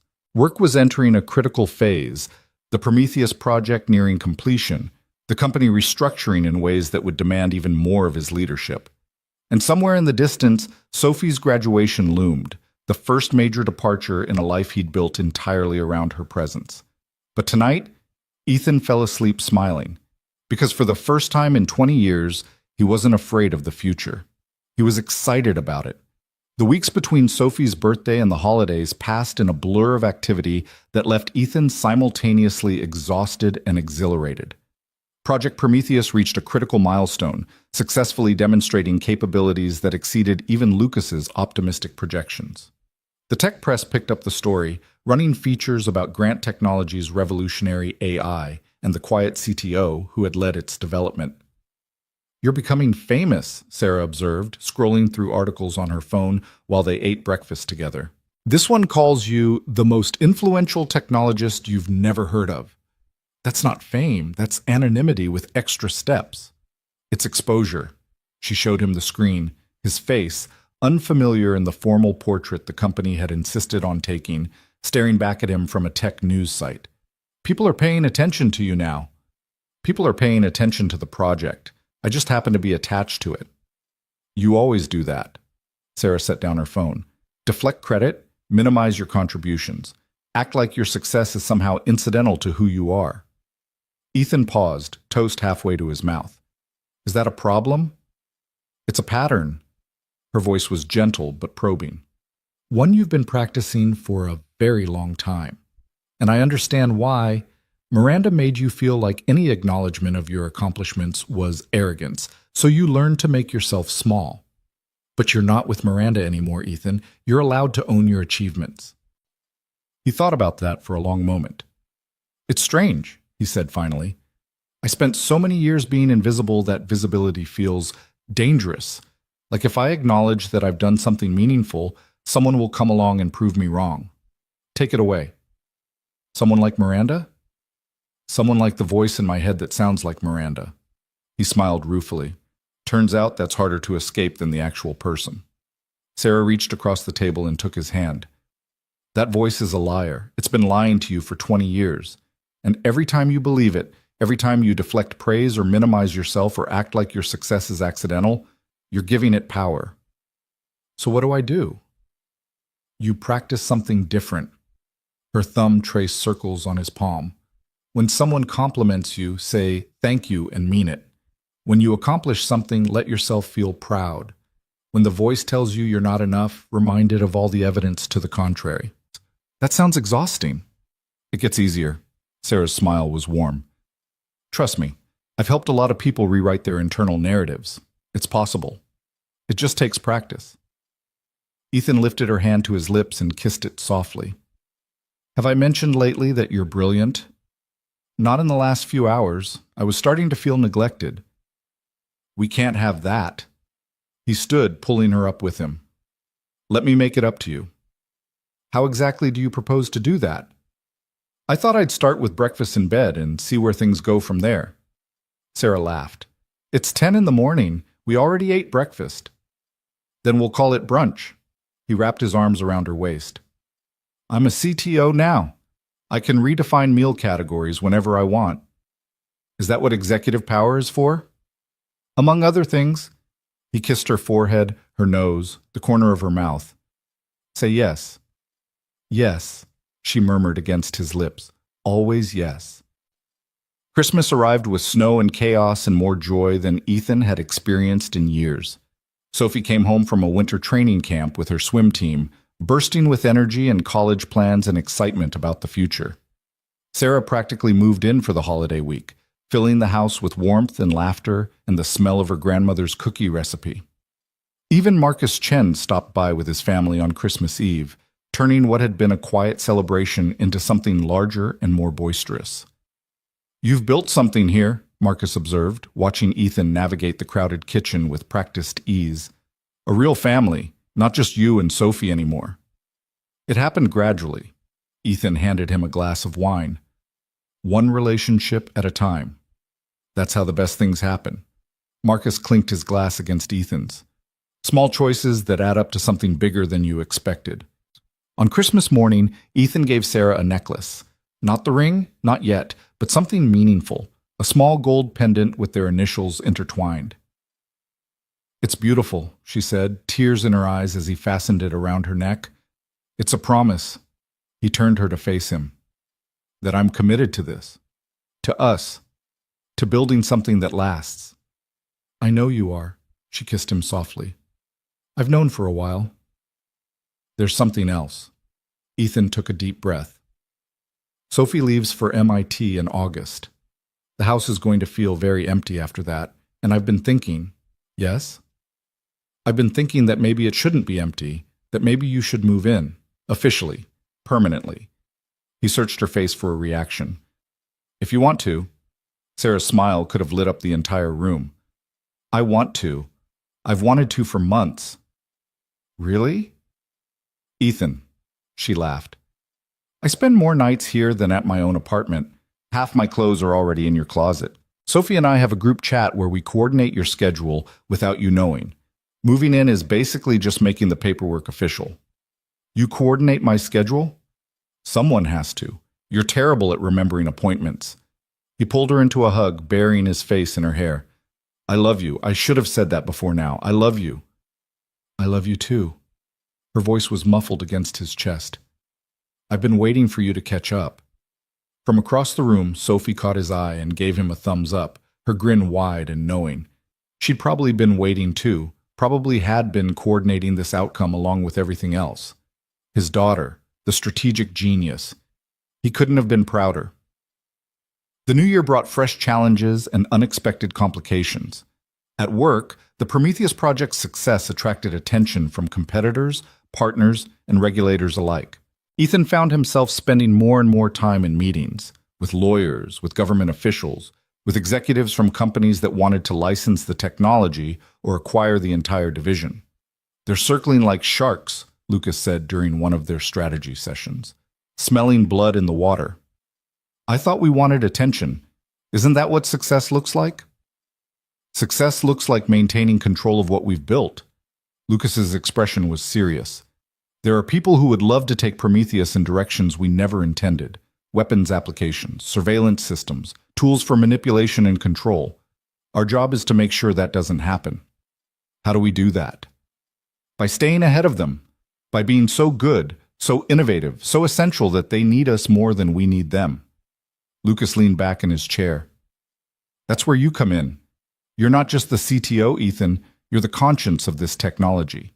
The person who makes sure we use it responsibly. That's a lot of pressure. It's a lot of trust. Lucas met his eyes.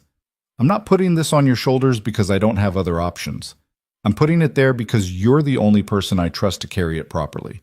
You've proven over and over that you prioritize what's right over what's profitable. That's rare in this industry. That's valuable. Ethan thought about all the choices he'd made over the years, the promotions he'd declined, the political games he'd refused to play, the times he'd chosen principle over advancement, presence over prestige, integrity over ambition. He'd thought those choices were holding him back. Now he understood they'd been preparing him for exactly this moment. I'll do my best, he said. Your best is what got us here. Lucas smiled. I have complete confidence it will take us where we need to go. Home provided sanctuary from the mounting pressures of work. Sarah moved in officially in early February, transforming the house in small but significant ways. Her books mingled with his on the shelves. Her art appeared on walls that had been blank for years. Her presence filled spaces he hadn't realized were empty. It feels different, Sophie observed during one of her weekend visits home. Good different, alive. Is that okay? Ethan asked. I know change can be hard. Dad, Sophie rolled her eyes affectionately. I'm leaving for college in 6 months. The last thing I want is for you to be rattling around this house alone, living off frozen dinners and working yourself to death. Sarah is the best thing that's happened to you in years. Stop worrying about my feelings and focus on your own happiness for once. When did you become the parent in this relationship? Somewhere around my 15th birthday. You just didn't notice. He laughed despite himself.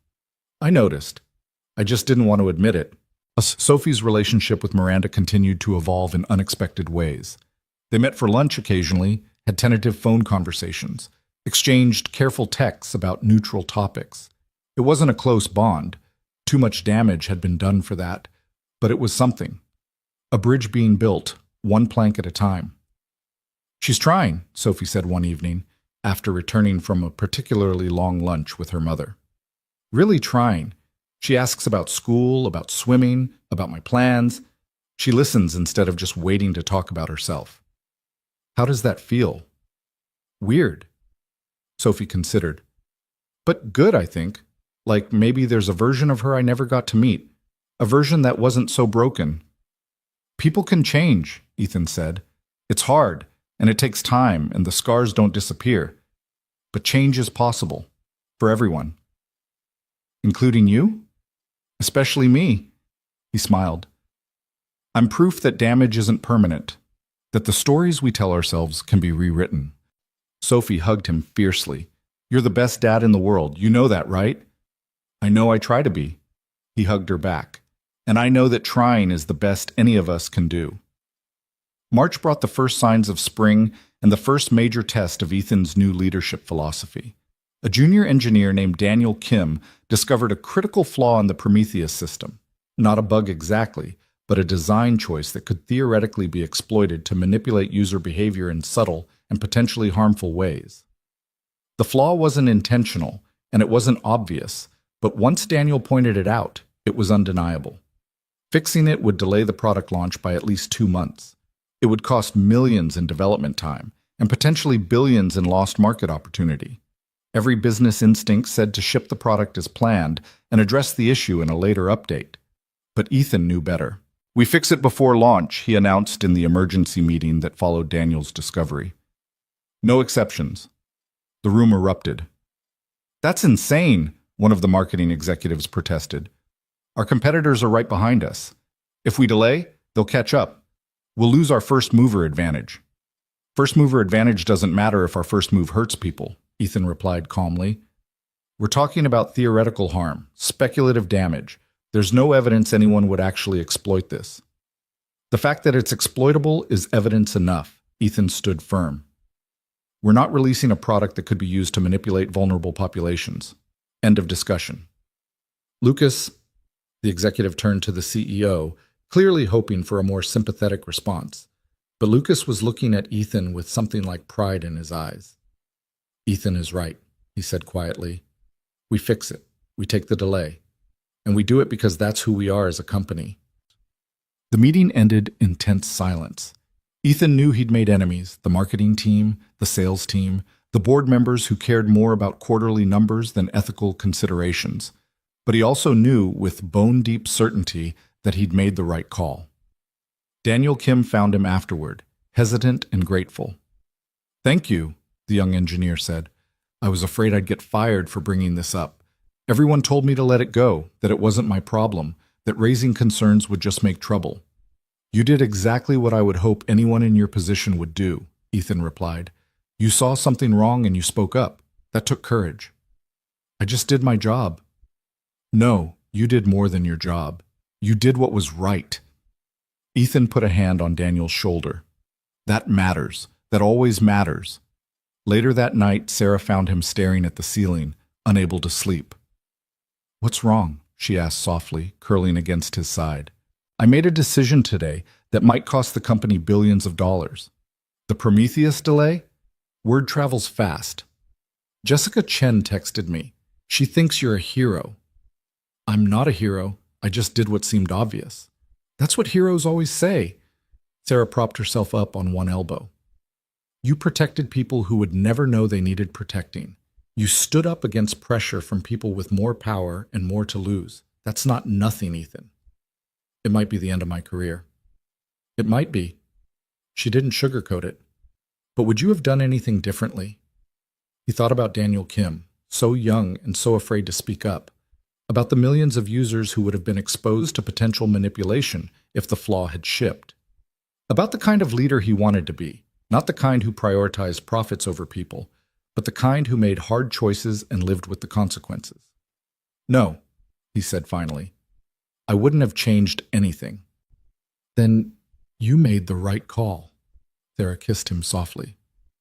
And whatever happens next, you'll handle it. You always do. Ethan pulled her close and held on. Tomorrow would bring new challenges, fallout from today's decision, the ongoing pressure of his role, the approaching departure of his daughter.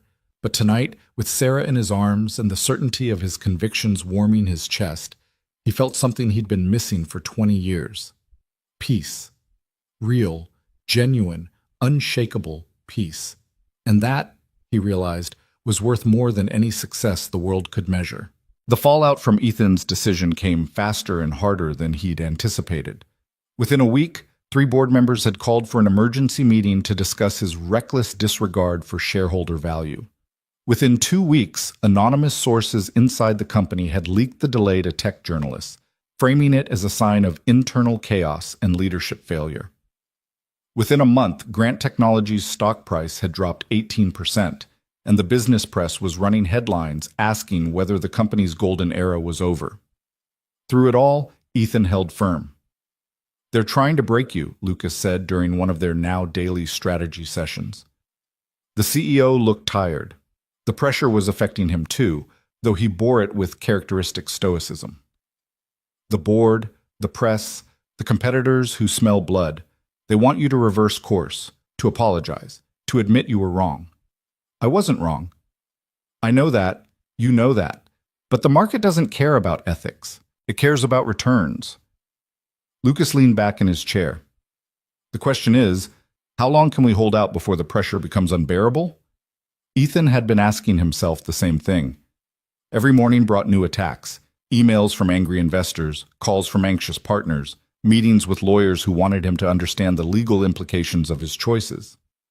Every evening brought the weight of wondering if he'd destroyed everything Lucas had built, everything he himself had worked for.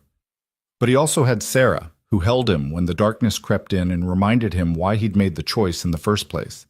He had Sophie, who called every night to check on him and tell him she was proud. He had the quiet support of engineers like Daniel Kim, who understood what was at stake and appreciated someone willing to fight for it. "We hold out as long as it takes," Ethan said finally. "Either I'm the kind of leader who stands by his principles, or I'm not. There's no middle ground." Lucas studied him for a long moment. Then, slowly, he smiled. "That's exactly what I needed to hear." The turning point came 6 weeks into the crisis. A reporter from the New York Times had been digging into the Prometheus delay, initially angling for a story about corporate dysfunction and a CTO in over his head. But the more she investigated, the more she found evidence of something different, a pattern of ethical decision-making that contrasted sharply with the industry standard. She requested an interview. Ethan's instinct was to decline, but Sarah convinced him otherwise. "This is your chance to control the narrative," she said. "Right now, other people are telling your story. If you don't speak up, their version becomes the truth." So Ethan agreed to meet with the reporter, a sharp-eyed woman named Catherine Wells, who had won 2 Pulitzer Prizes for her investigative work and clearly wasn't impressed by corporate spin. "Let me be direct," she said, settling into the chair across from his desk. "Most executives in your position would have shipped the product and dealt with consequences later. The standard playbook is to prioritize speed over safety and let lawyers clean up the mess. Why didn't you do that?" Ethan considered the question carefully. "Because the mess isn't abstract," he said. "It's real people, real harm, real damage that can't be undone by a settlement or a press release." He leaned forward.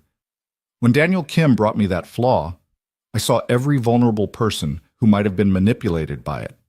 Every teenager with depression who might have been pushed toward darker content. Every elderly person who might have been targeted by scammers. They're not statistics to me. They're the reason I do this work. That's a noble sentiment, but it's also costing your company billions of dollars." "It is." Ethan didn't flinch. "And if I had to make the choice again, I would make the same one. Because there are some prices that are too high to pay, even for success." Catherine was quiet for a moment, her pen hovering over her notepad. "You're not what I expected," she said finally. "What did you expect?" "Another tech executive who talks about ethics in press releases and ignores them in practice.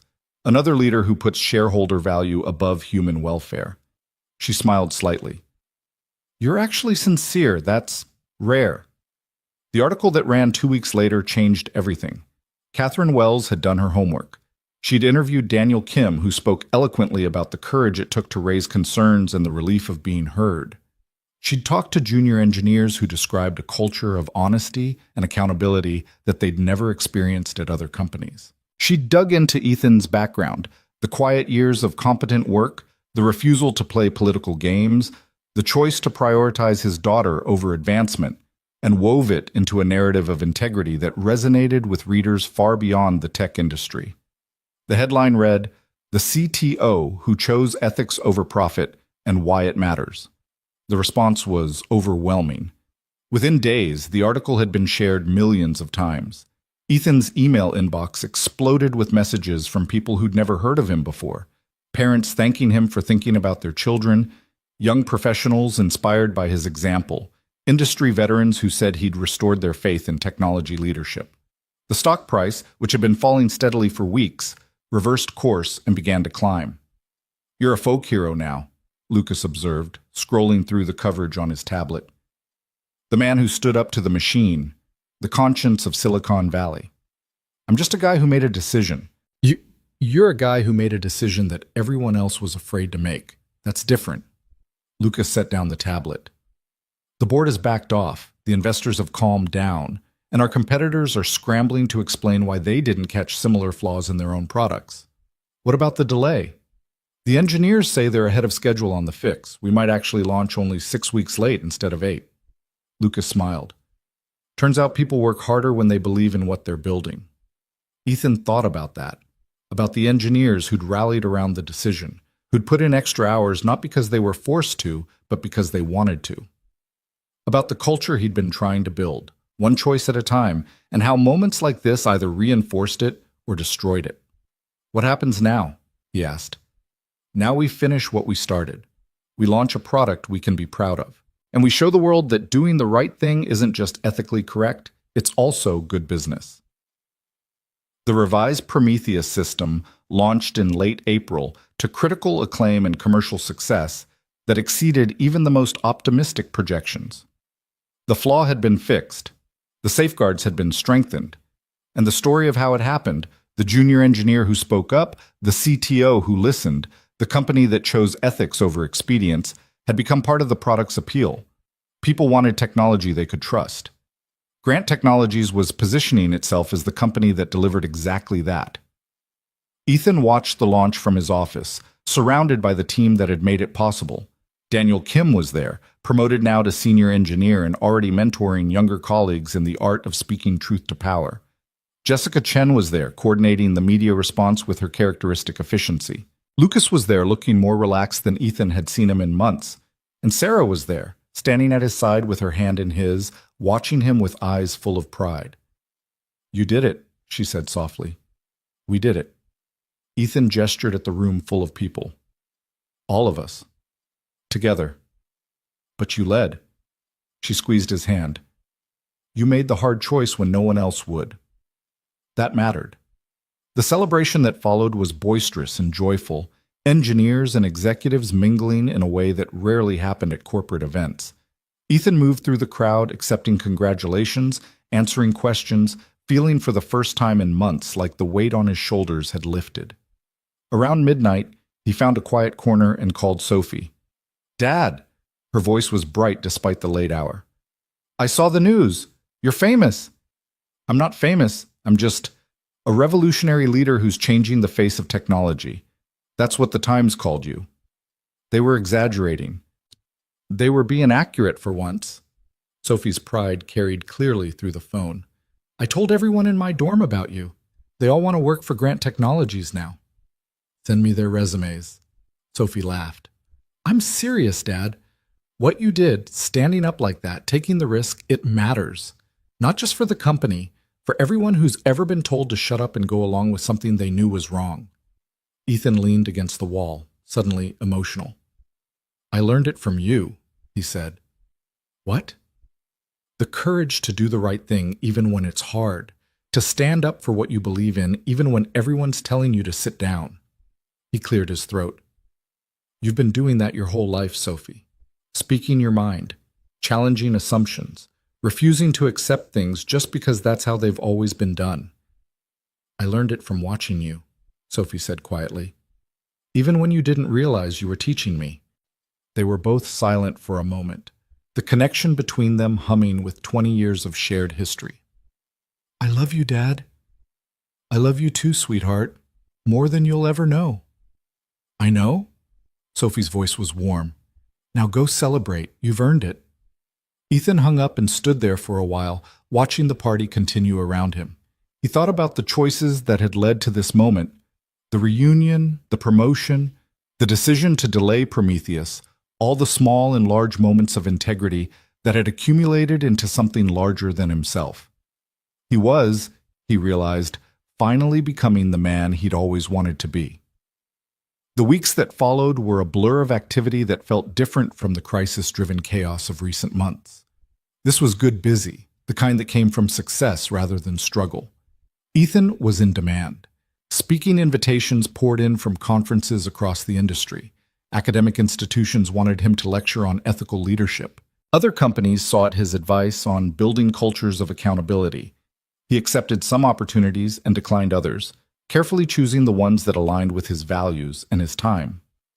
"You're becoming a thought leader," Sarah observed one evening as they reviewed his calendar together. "People want to know what you think about things." "I'm not sure I have thoughts about things." "You have thoughts about everything. You just don't usually share them." She smiled. "Maybe it's time to change that." So Ethan started writing. Nothing elaborate, just short pieces about leadership, integrity, and the difficult choices that defined both. He posted them on the company blog at first, then on LinkedIn at Jessica's suggestion, then in guest columns for industry publications that approached him. The response surprised him. People resonated with his straightforward style, his refusal to pretend he had all the answers, his honesty about struggle and doubt. He wasn't offering a formula for success.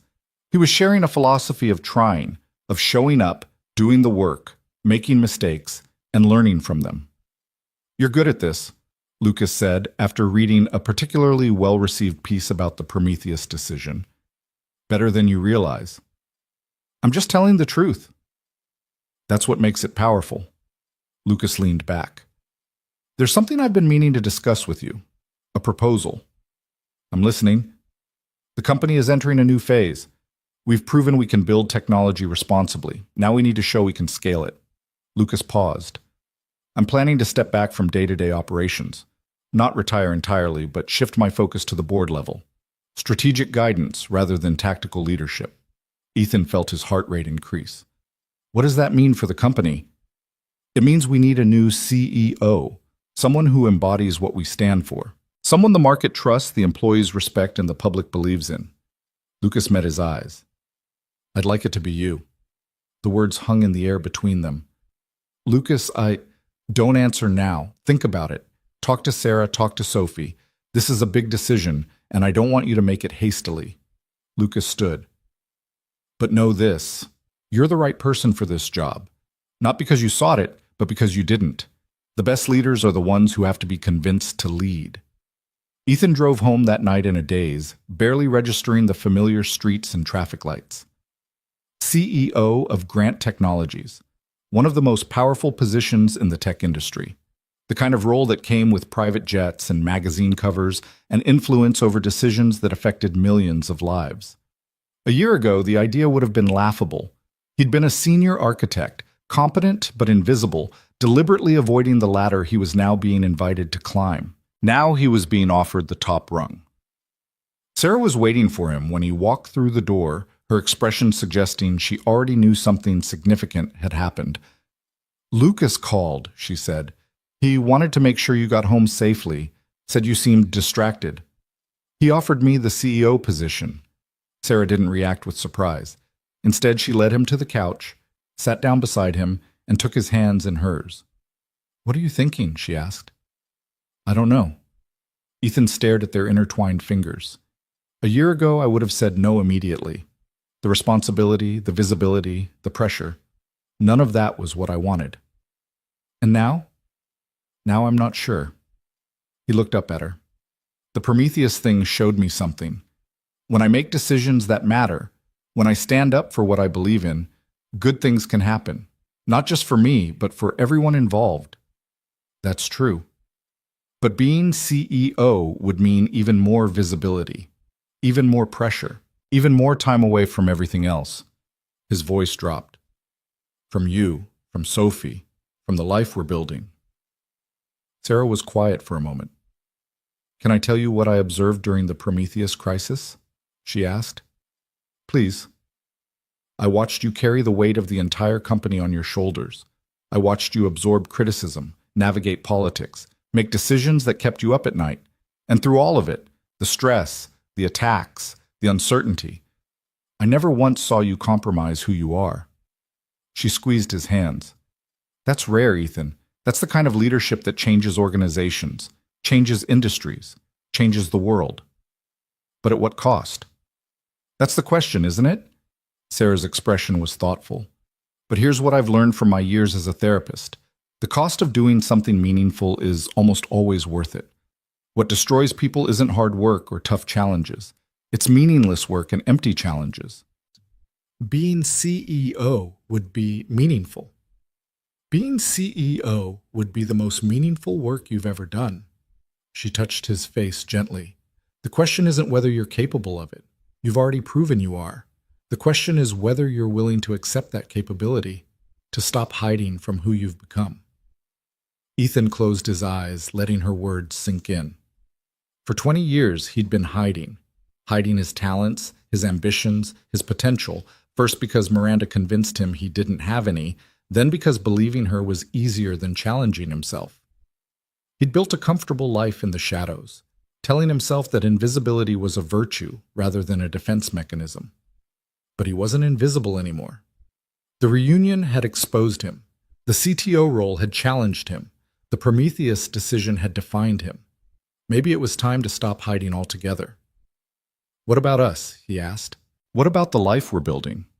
The life we're building isn't fragile, Sarah replied. It's not going to break because you take on more responsibility. It's going to adapt, like it always has. She smiled. Besides, I didn't fall in love with the invisible version of you. I fell in love with the man who emerged when he stopped being afraid to be seen. And if the pressure becomes too much, if I lose myself in the role, then I'll pull you back. Her voice was certain. That's what partners do. We keep each other grounded. We remind each other who we really are. Ethan opened his eyes and looked at the woman who had become his anchor, his confidant, his home. I love you, he said. I know. She kissed him softly. Now call your daughter. She'll want to hear about this. Sophie's reaction was predictably enthusiastic. CEO? Dad, that's incredible! Her voice echoed through the phone with pure excitement. You're going to be running the whole company? I haven't accepted yet, but you're going to. How do you know? Because you're you. Sophie's tone carried the certainty of someone who knew him better than he knew himself. You spent my entire childhood teaching me to never run from challenges, to face my fears, to believe in myself even when it was hard. She paused. Were those lessons just for me? Or were they for both of us? Ethan felt the question land in his chest. Both of us, he admitted. I think I was teaching myself while I was teaching you. Then learn the lesson. Sophie's voice softened. You're ready for this, Dad. You've been ready for a long time. You just needed the world to catch up to what I always knew. And what's that? That you're extraordinary. She said it simply, without embellishment.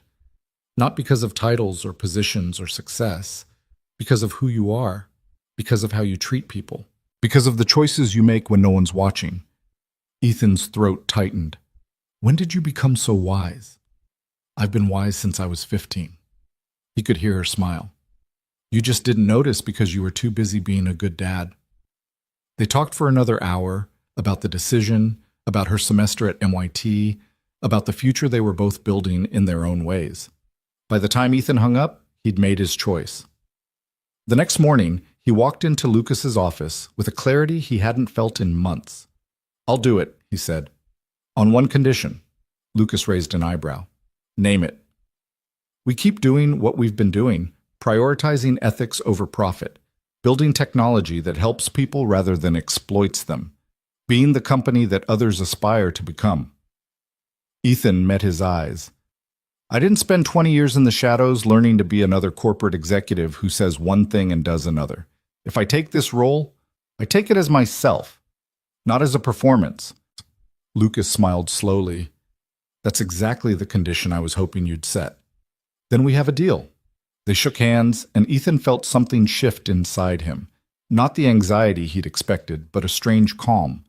He was stepping into the biggest challenge of his life, and for the first time, he wasn't afraid. The announcement came 2 weeks later, carefully coordinated with the board and the press. Grant Technologies' stock jumped 11% on the news. Industry analysts praised the choice, citing Ethan's track record of principled leadership. The tech press ran retrospectives on his journey from invisible architect to CEO, the reunion that started everything, the Prometheus decision that defined him, the philosophy of integrity that had made him a symbol of what technology leadership could be. Through it all, Ethan remained grounded. He gave interviews when necessary, but avoided the spotlight when possible. He delegated effectively, trusting his team to execute while he focused on strategy and culture. He made time for Sarah every evening and Sophie every weekend, refusing to let the demands of his role consume the relationships that mattered most. You're doing it differently than most CEOs, Jessica Chen observed during one of their morning briefings. Less ego, more collaboration. People notice. That's the goal, Ethan replied. I'm not here to be important. I'm here to make the company important. There's a difference. Spring turned to summer, and summer brought Sophie's first year at NYT to a close.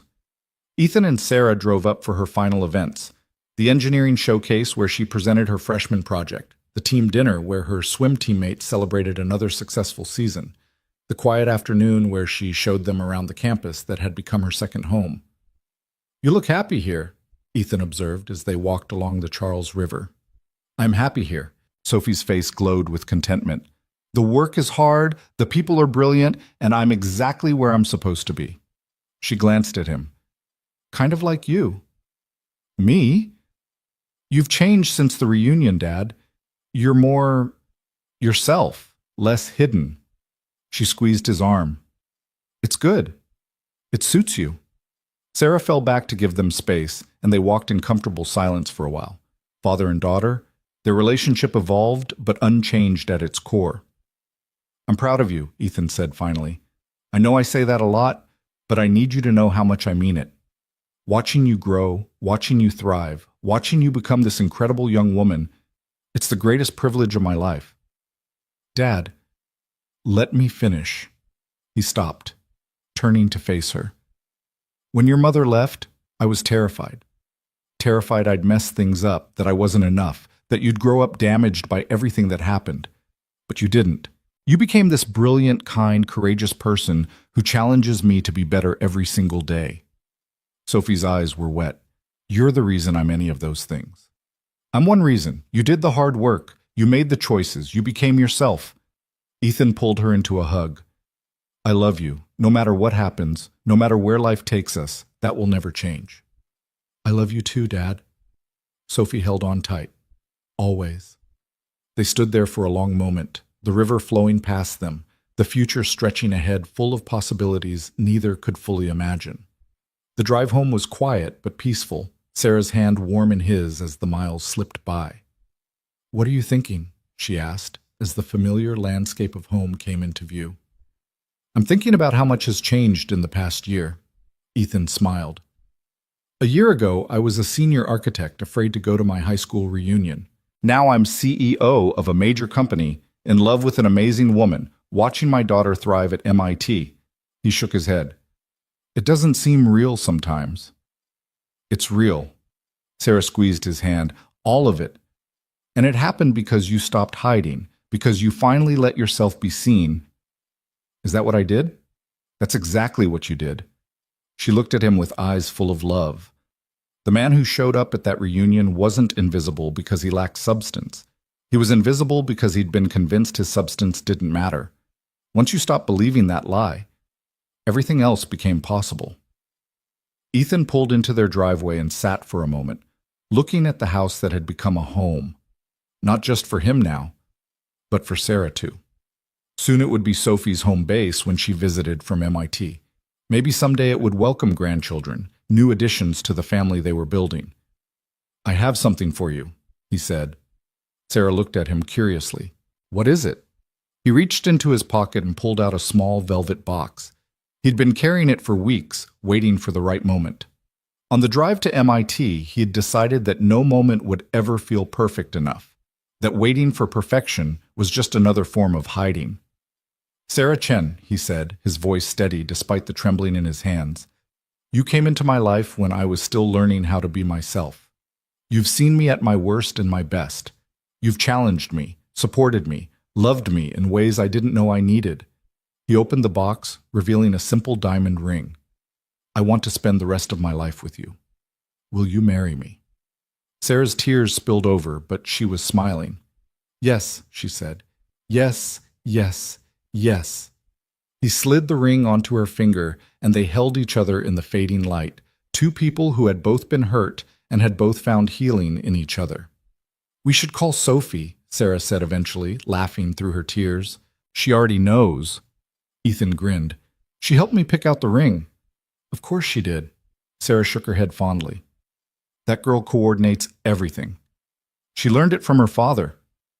She learned it from watching her father become someone worth coordinating around. Sarah kissed him softly. I love you, Ethan Walker. Every visible, incredible part of you. I love you too. He held her close. And I'm finally ready to let you see all of it. They walked into the house together, leaving the car and the past and the fear behind them, stepping into a future that neither could have imagined a year ago, but both were ready to embrace. The next chapter of their lives was beginning, and for the first time in decades, Ethan couldn't wait to see how it unfolded. The wedding took place on a crisp October afternoon, exactly 1 year after the reunion that had changed everything. They held it in the backyard of the house that had become their home, the same backyard where Ethan had sat watching stars and wondering if he would ever feel whole again. The same porch where he and Sophie had shared countless conversations that shaped them both. Sarah had wanted something intimate, meaningful, surrounded by people who mattered, rather than a spectacle designed to impress. Ethan had never loved her more than when she said that. The guest list was small, but significant. Lucas Grant stood as best man, his steady presence a reminder of the mentorship that had helped Ethan become who he was. Marcus Chen and his wife were there, along with Jessica Chen and her family. Daniel Kim came with his girlfriend, still glowing from his recent promotion to lead engineer. A handful of colleagues who had become friends over the years of working together, building something they believed in. And Miranda. The invitation had been Sophie's idea, proposed during one of their late-night phone calls with the kind of matter-of-fact wisdom that characterized everything she did. "She's trying, Dad, really trying. And this wedding isn't just about you and Sarah, it's about our whole family evolving. If we exclude her, we're saying that evolution has limits, that some damage can never be repaired. What if she makes things uncomfortable? Then she makes things uncomfortable. We handle it and move on." Sophie's voice had softened. But what if she doesn't?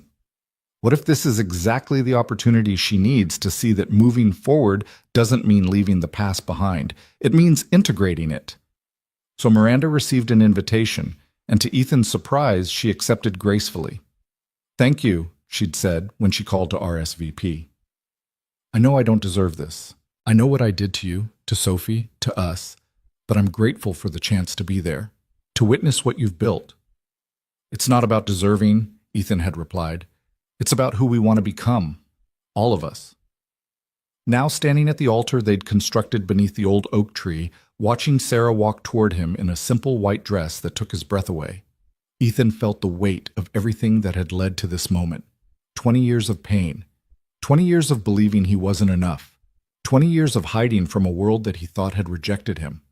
And then one night at a reunion, when a man he barely knew placed a hand on his shoulder and told the truth. Sarah reached him, her eyes bright with tears and joy, and took his hands in hers. "Hi," she whispered. "Hi yourself." The ceremony was brief and heartfelt. They'd written their own vows, spending weeks crafting words that captured what they meant to each other without becoming performance. Sarah went first. "Ethan, when I met you, I was a therapist who thought she understood healing, but watching you taught me something I couldn't learn from any textbook or training." Her voice trembled but held steady. "You showed me that healing isn't about erasing the past. It's about integrating it, about taking the broken pieces and building something new, about being brave enough to love again even when love has hurt you before."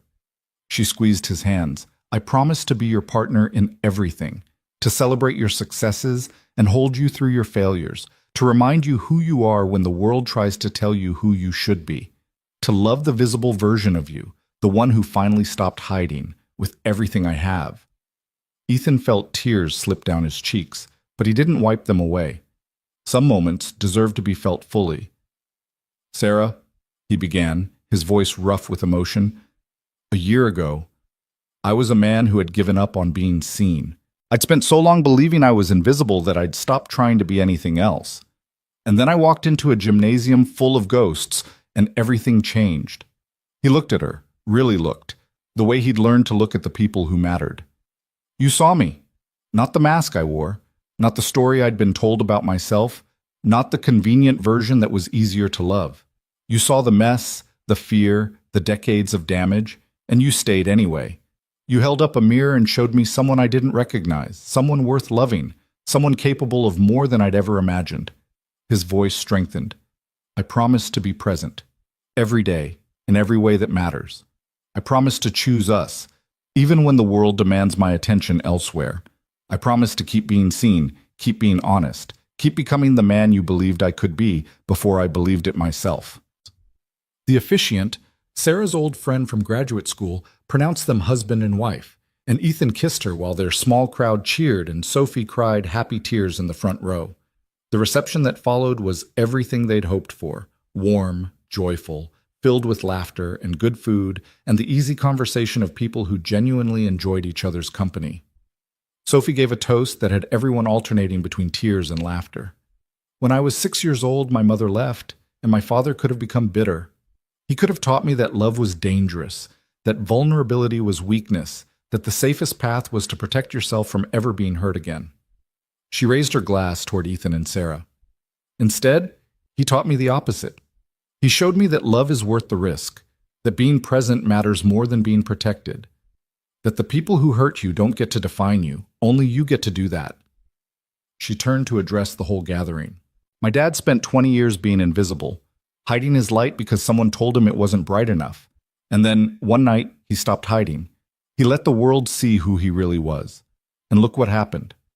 She gestured at the gathered crowd, at Sarah in her white dress, at Lucas and Marcus and all the people whose lives had been touched by Ethan's emergence. This happened, all of this, because one man found the courage to be seen. She raised her glass higher. To my dad and Sarah, may your light never dim, may your love never fade, and may you always, always choose visibility over invisibility. The crowd echoed the toast, and Ethan pulled his daughter into a hug that said everything words couldn't express.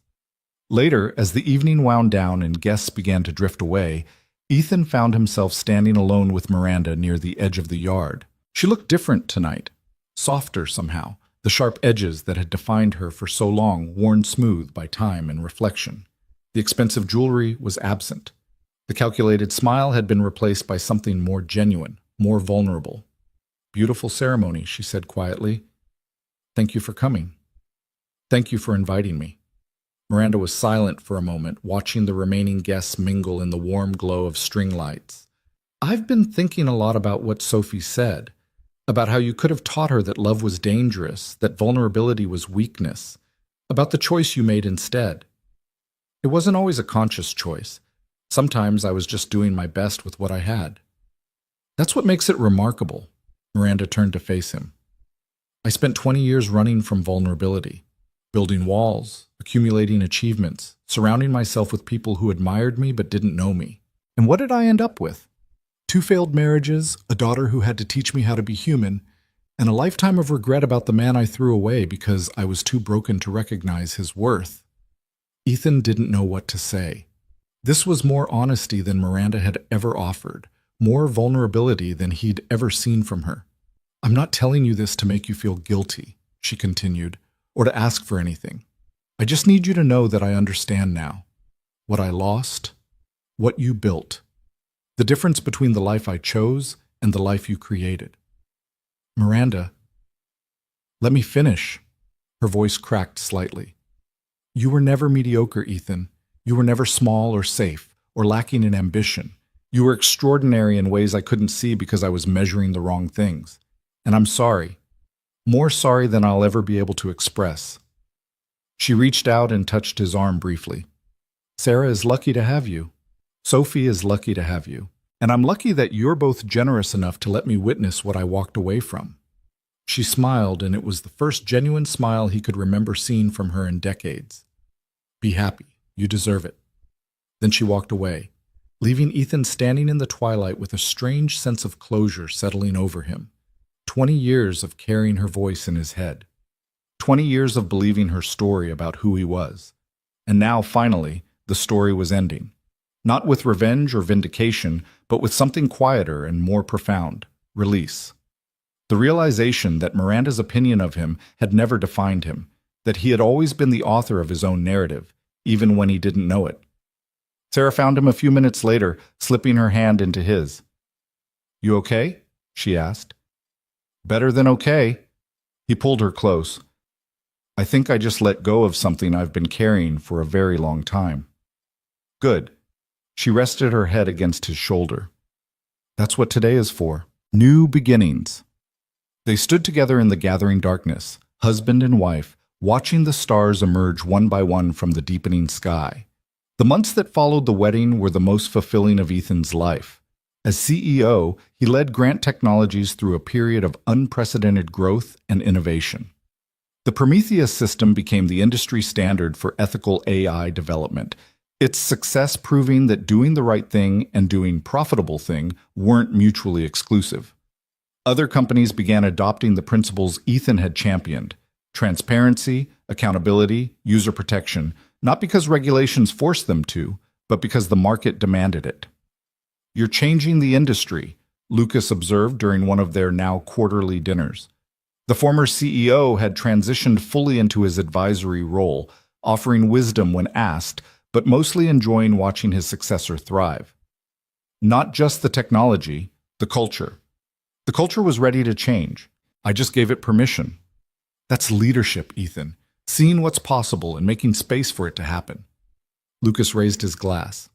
I knew you had it in you, even when you didn't.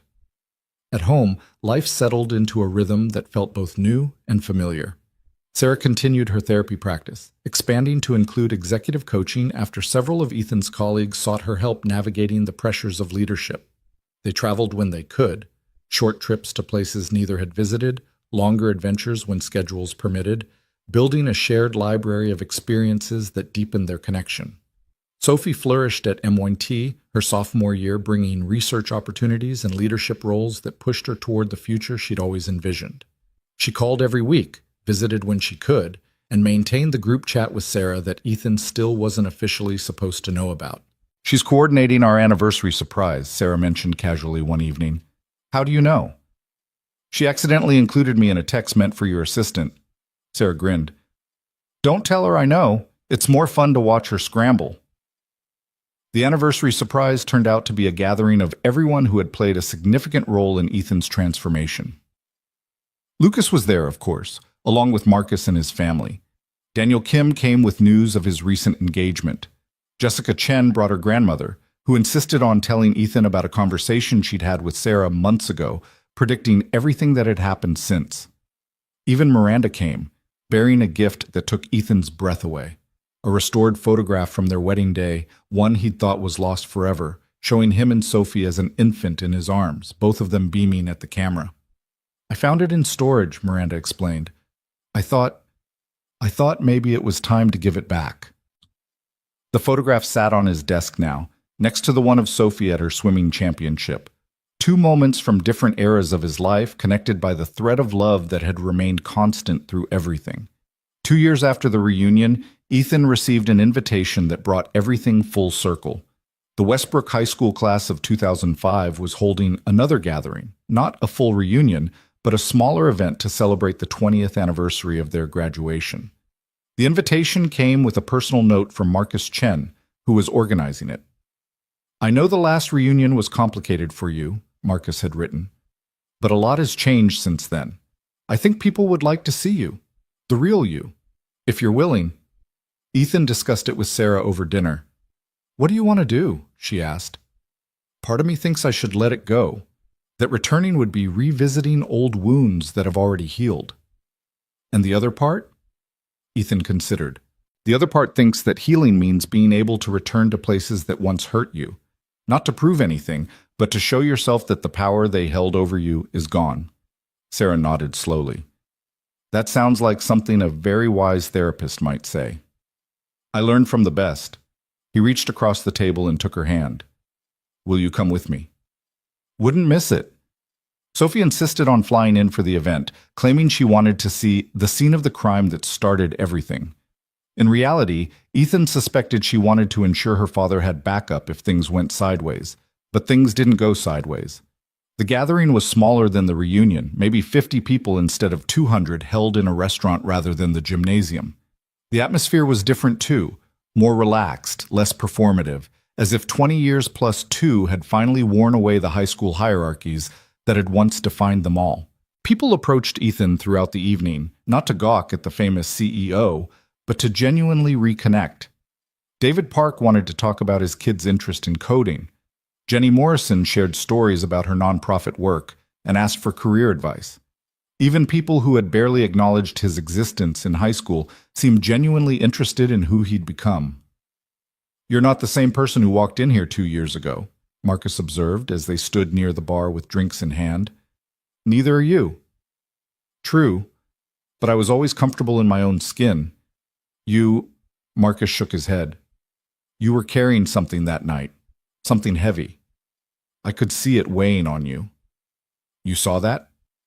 Everyone saw it. We just didn't know what it was. Marcus clapped him on the shoulder. Whatever it was, you've put it down. You look lighter, happier, more yourself. Ethan thought about the weight he'd carried for so long. Miranda's voice, his own doubts, the story of invisibility and inadequacy that had defined him for decades. He'd spent 20 years lugging it around, convinced it was simply who he was rather than something he could choose to set aside. And then one night, he'd let it go. Not all at once. Not completely. The process had taken years of therapy, of conversations with Sarah, of daily choices to believe a different story about himself. But the weight was lighter now. Manageable. A memory rather than a reality. "I had help," Ethan said. "More help than I probably deserved." "You deserved all of it." Marcus grinned. "And speaking of people who helped you, look who just walked in." Ethan turned to see a familiar figure entering the restaurant. Gray hair, modest suit, the kind of quietly powerful presence that made people pay attention without understanding why. Lucas Grant crossed the room with a slight smile, stopping beside Ethan as if they'd planned to meet here all along. "I heard there was a party," Lucas said. "Couldn't resist." "You keep crashing my reunions." "Someone has to. You still don't know how to take credit for your own accomplishments." Lucas surveyed the room. "This is good, though. Being here. Showing them who you've become without needing to prove anything." "Is that what I'm doing?" "That's what you're doing." Lucas nodded toward Sarah and Sophie, who were laughing together across the room. "Look at what you've built, Ethan. A career that matters. A family that loves you. A life that reflects who you actually are, not who someone told you to be." Ethan looked. Really looked. Sophie, radiant and confident, her MIT experience shaping her into the aerospace engineer she'd always dreamed of becoming. Sarah, warm and brilliant, the partner he'd never dared to hope for. Lucas, mentor and friend, the man who had seen his potential when he couldn't see it himself. And around them, a room full of people who had once been strangers and were now something more. Colleagues, friends, witnesses to a transformation that had surprised everyone, most of all the man at its center. "I couldn't have done any of this without you," Ethan said quietly. "You know that, right? That night at the reunion, if you hadn't shown up, you would have found another path." Lucas's voice was certain. "The transformation was always inside you, Ethan. I just provided a catalyst." "That's generous." "It's true." Lucas met his eyes. "The man who walked into that gymnasium 2 years ago wasn't invisible because he lacked substance. He was invisible because he'd been convinced his substance didn't matter. All I did was convince him otherwise." "How did you know? That I was capable of more than I believed?" Lucas smiled. "Because I recognized myself. 30 years ago, I was exactly where you were. Talented but invisible, capable but convinced of my own limitations. Someone believed in me when I couldn't believe in myself. They saw what I couldn't see and refused to let me stay hidden." "Who?" "My first boss. A woman named Eleanor Chen. Marcus's grandmother, actually." Lucas's expression softened with the memory. "She died before I could properly thank her. But I made a promise to myself that I would do for someone else what she did for me. When I met you, I knew you were that someone." Ethan absorbed this, another piece of the puzzle clicking into place. "Marcus's grandmother, that's why you hired Marcus's niece as your assistant." "Partly. Jessica is also exceptionally talented." Lucas shrugged. "But yes, some debts can only be paid forward." They stood in comfortable silence for a moment, two men connected by threads of mentorship and belief that stretched across generations. "Thank you," Ethan said finally, "for everything. Thank me by doing the same for someone else." Lucas placed a hand on his shoulder. "The transformation doesn't end with you. It continues through everyone you touch, everyone you believe in, everyone you refuse to let stay invisible." The evening wound down slowly, guests drifting away in pairs and small groups, the energy of the gathering shifting from celebration to quiet satisfaction.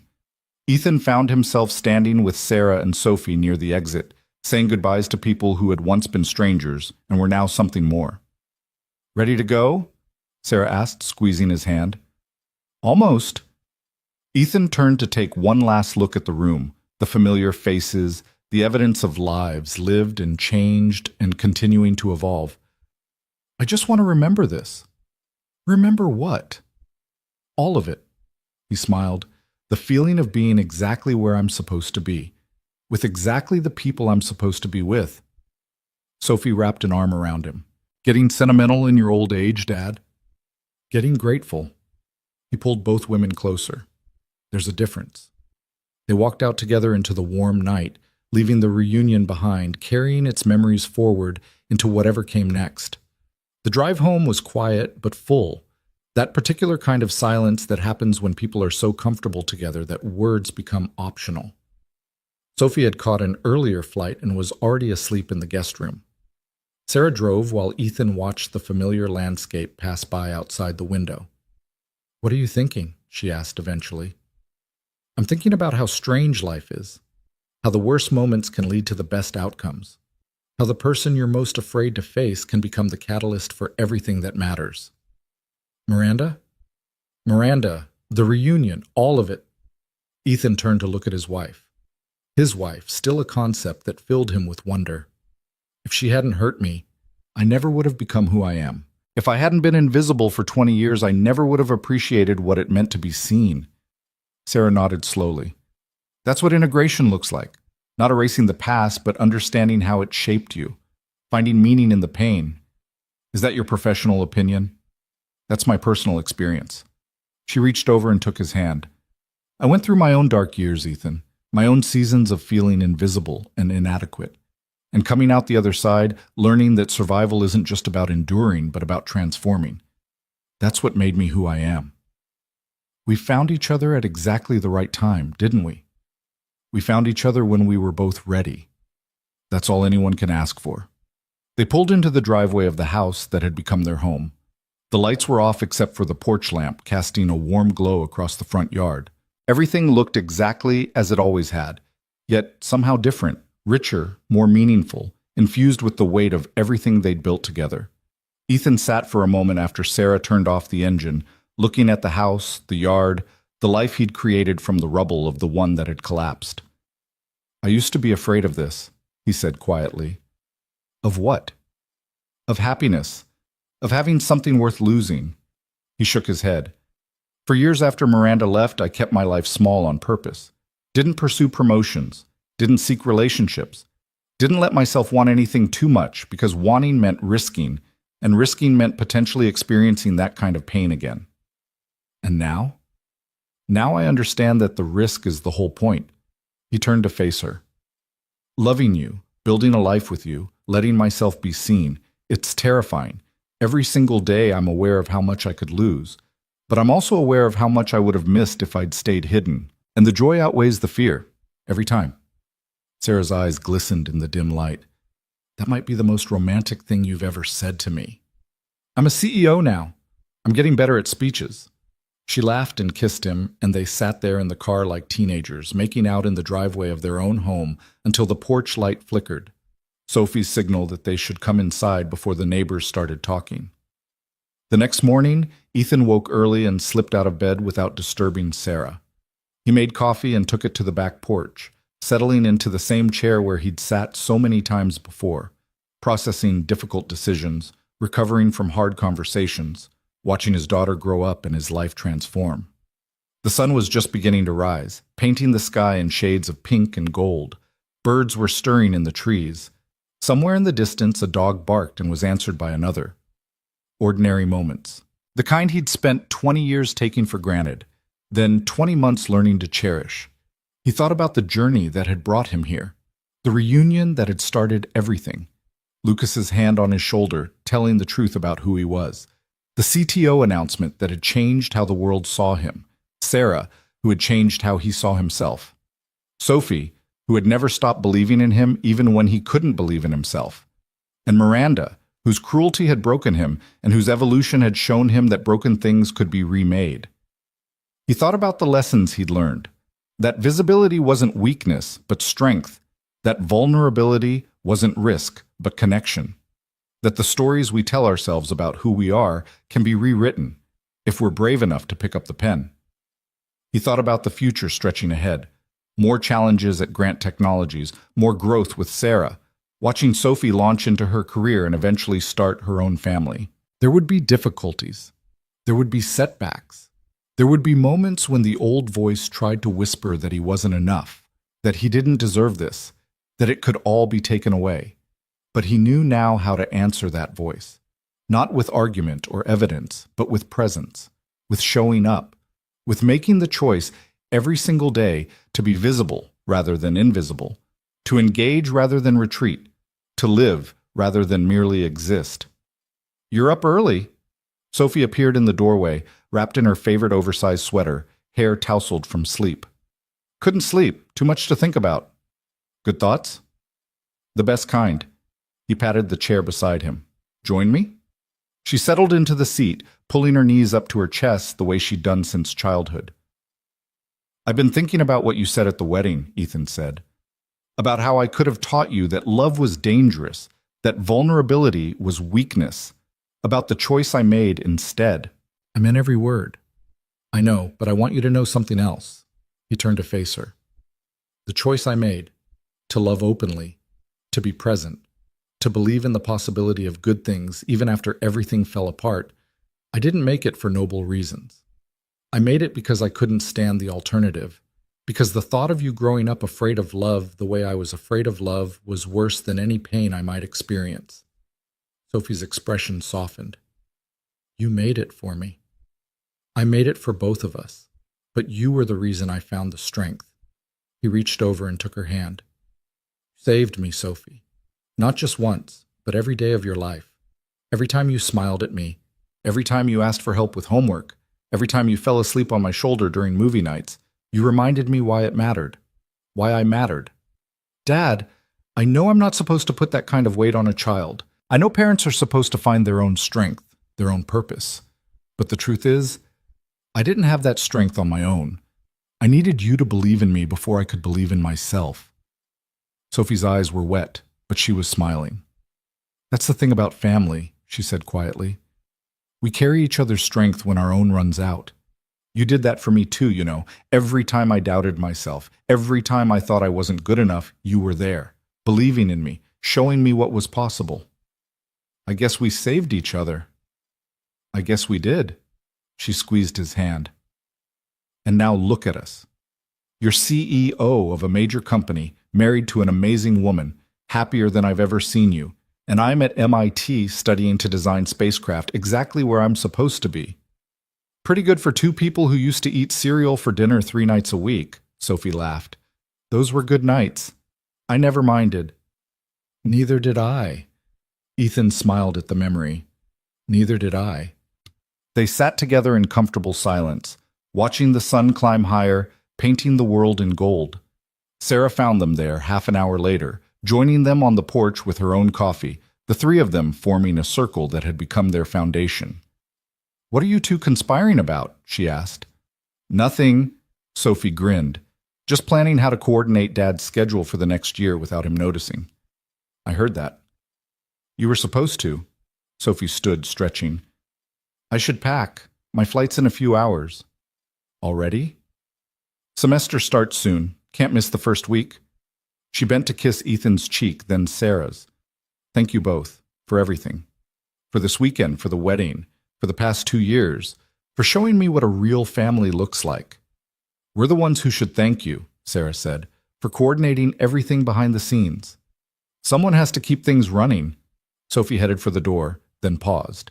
"Oh, and Dad, that speech you're supposed to give at the tech conference next month, I already sent your assistant a first draft. You're welcome." She disappeared inside before Ethan could respond. "She's something else," Sarah observed. "She gets it from her father. She gets it from watching her father become someone worth learning from." Sarah moved closer, resting her head on his shoulder. "What's next?" Ethan considered the question. The tech conference, with its keynote speech about ethical leadership. The ongoing challenges at Grant Technologies, where the Prometheus system continued to evolve and new opportunities demanded new decisions. The wedding anniversary coming up, which Sophie was probably already planning without his knowledge. The ordinary days of love and work and presence that made up a life. "Next is everything," he said. "Next is showing up for whatever comes. Next is being visible, being present, being the person I spent 20 years being afraid to become. And after that? After that, we do it again." He turned to kiss her. "Every day, for For the rest of our lives. Sarah smiled against his lips. That sounds like a plan. It's not a plan. Plans are for things you can predict. He pulled back to look at her. It's a commitment. To you, to Sophie, to myself. To never go back to being invisible. To never let fear make my choices for me again. I like that commitment. I'm still learning to keep it. Some days are harder than others. That's what I'm here for. Sarah took his hand. That's what we're all here for. To remind each other who we really are when the world tries to convince us otherwise. Ethan looked out at the morning unfolding before them. Ordinary and extraordinary, routine and miraculous. Full of possibilities he couldn't predict and challenges he couldn't anticipate. He thought about the man who had walked into that reunion 2 years ago, terrified and invisible, carrying 20 years of pain he didn't know how to release. He thought about the man sitting here now, surrounded by love he'd earned and success he'd built, and a future that was entirely his own to shape. They were the same man, but they weren't. The transformation wasn't about becoming someone different. It was about becoming more fully himself, shedding the layers of fear and doubt that had hidden his true nature, stepping into the light that had been there all along, waiting for him to find the courage to claim it. I love you, he said to Sarah. I know. She squeezed his hand. I love you too. The sun rose higher, burning away the morning mist, illuminating a world full of promise. And Ethan Walker, visible, present, finally whole, rose to meet it.